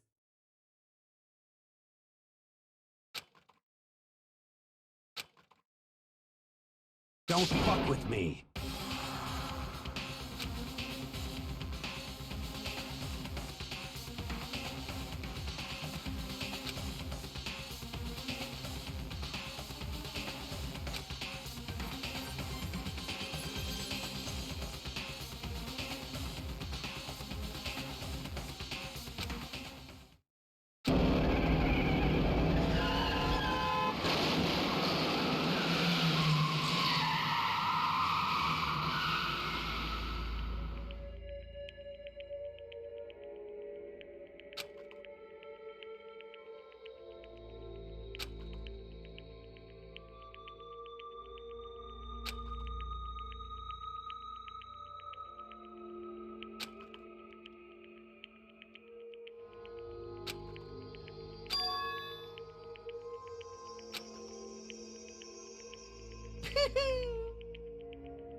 I just...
I just...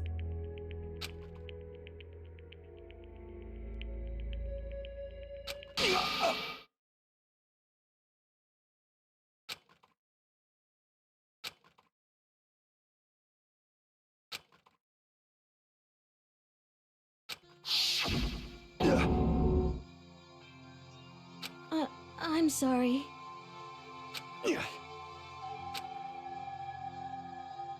Huh?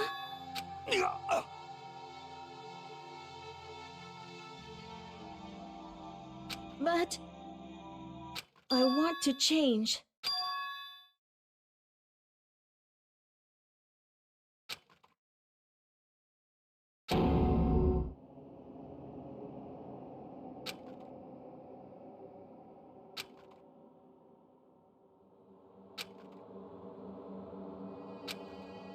You piece of...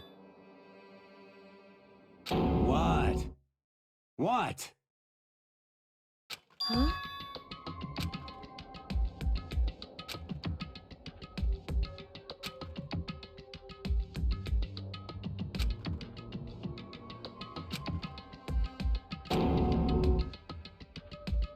What?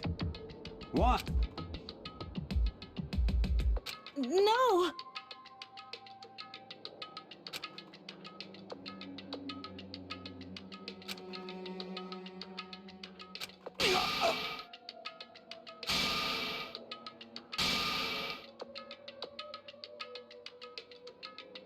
What's wrong? Damn you! I just wanted to... Yeah, that's right.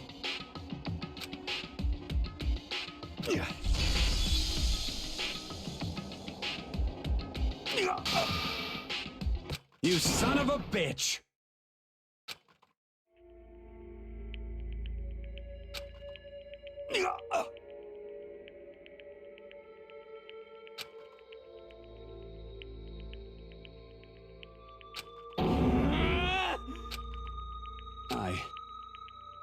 I killed Chihiro. Even after all this time, I'm still just as weak as I've always been. And thanks to that, I did something I can never take back.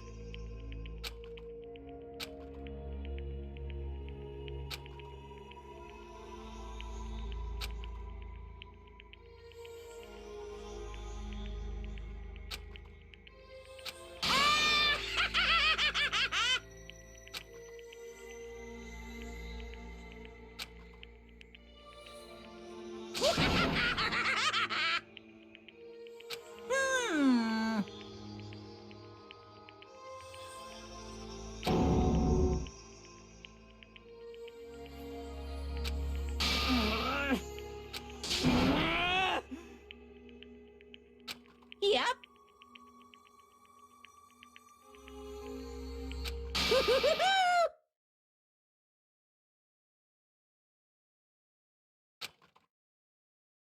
It can't be. Well now, well now, well now, well now. Ridiculous. Now then, I prepared a very special punishment.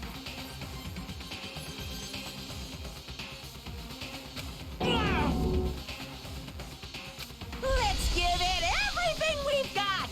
It's punishment time!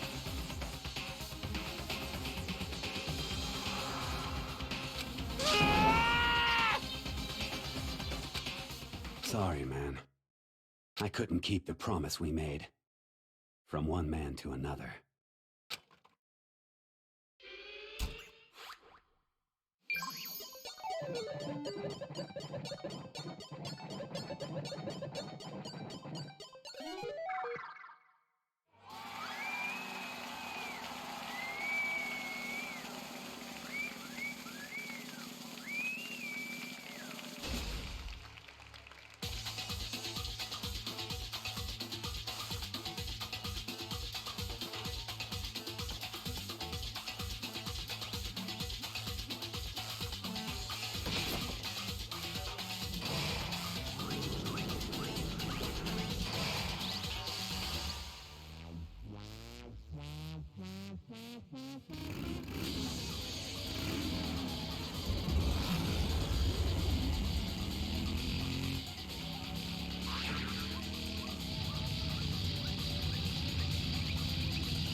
What is this?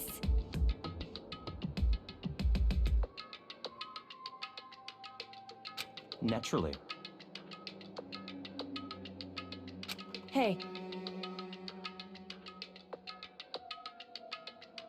However,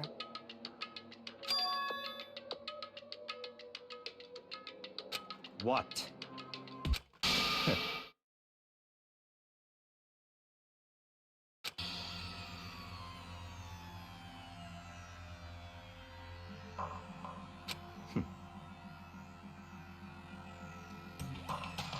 Honestly.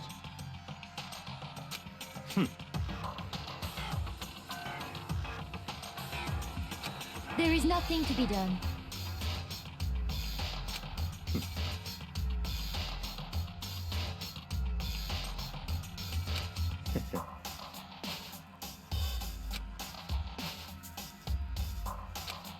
What?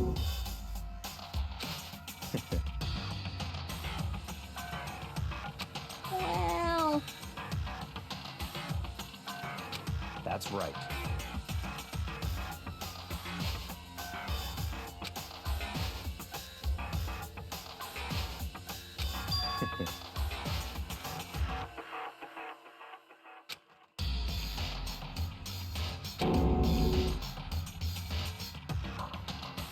I see.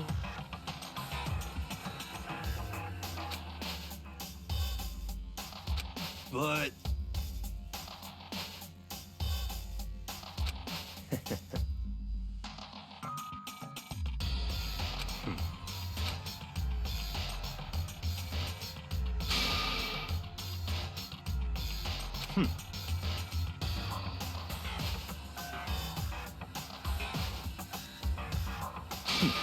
Interesting.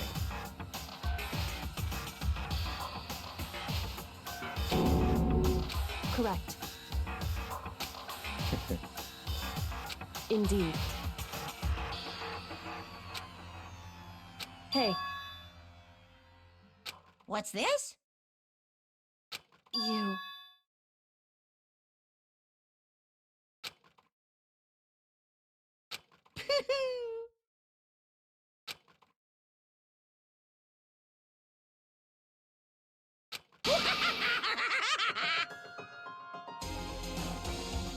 What?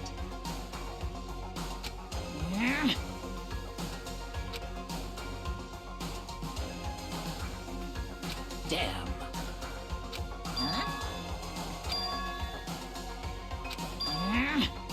What the heck? Damn it!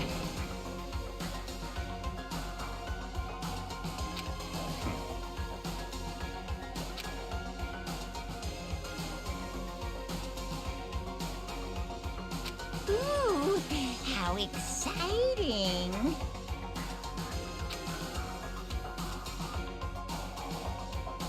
That's enough.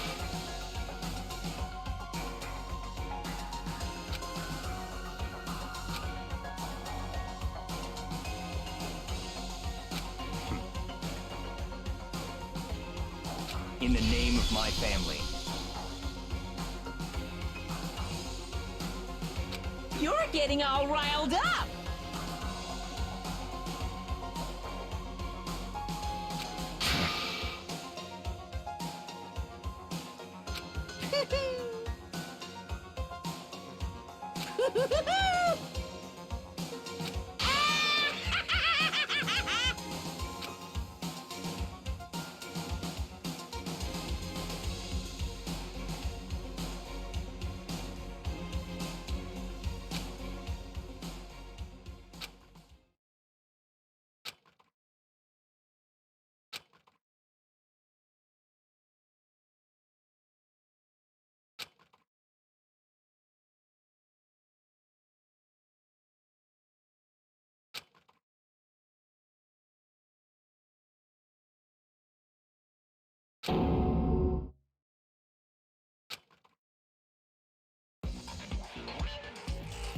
Well, anyway, like I was saying, this is a pretty good spot. Yeah, a really good spot. Anyway, isn't it amazing how that girl went and killed someone before things even had a chance to get boring? Once things really get moving, it'll be like a roller coaster. There won't be any stopping it. Fear and despair charge forward at a speed nothing can hope to match. But I must admit, I'm disappointed. I went to all the pain and effort of making you part of the group, and you couldn't play your part. You do remember you were supposed to make the first move, right? Well, no biggie. Nothing we can do about it now, so just do your best to make things more exciting from now on, okay? After all, that's what everyone wants to see. As long as you don't want to know my measurements, fire away! Ooh, my, you really took me by surprise there. I know I said you could ask anything, but... Super denied, ultra denied, demonic denied! Because you see, that's my ace in the hole. And nobody'd be dumb enough to reveal that, right? No matter how close they were to their friends.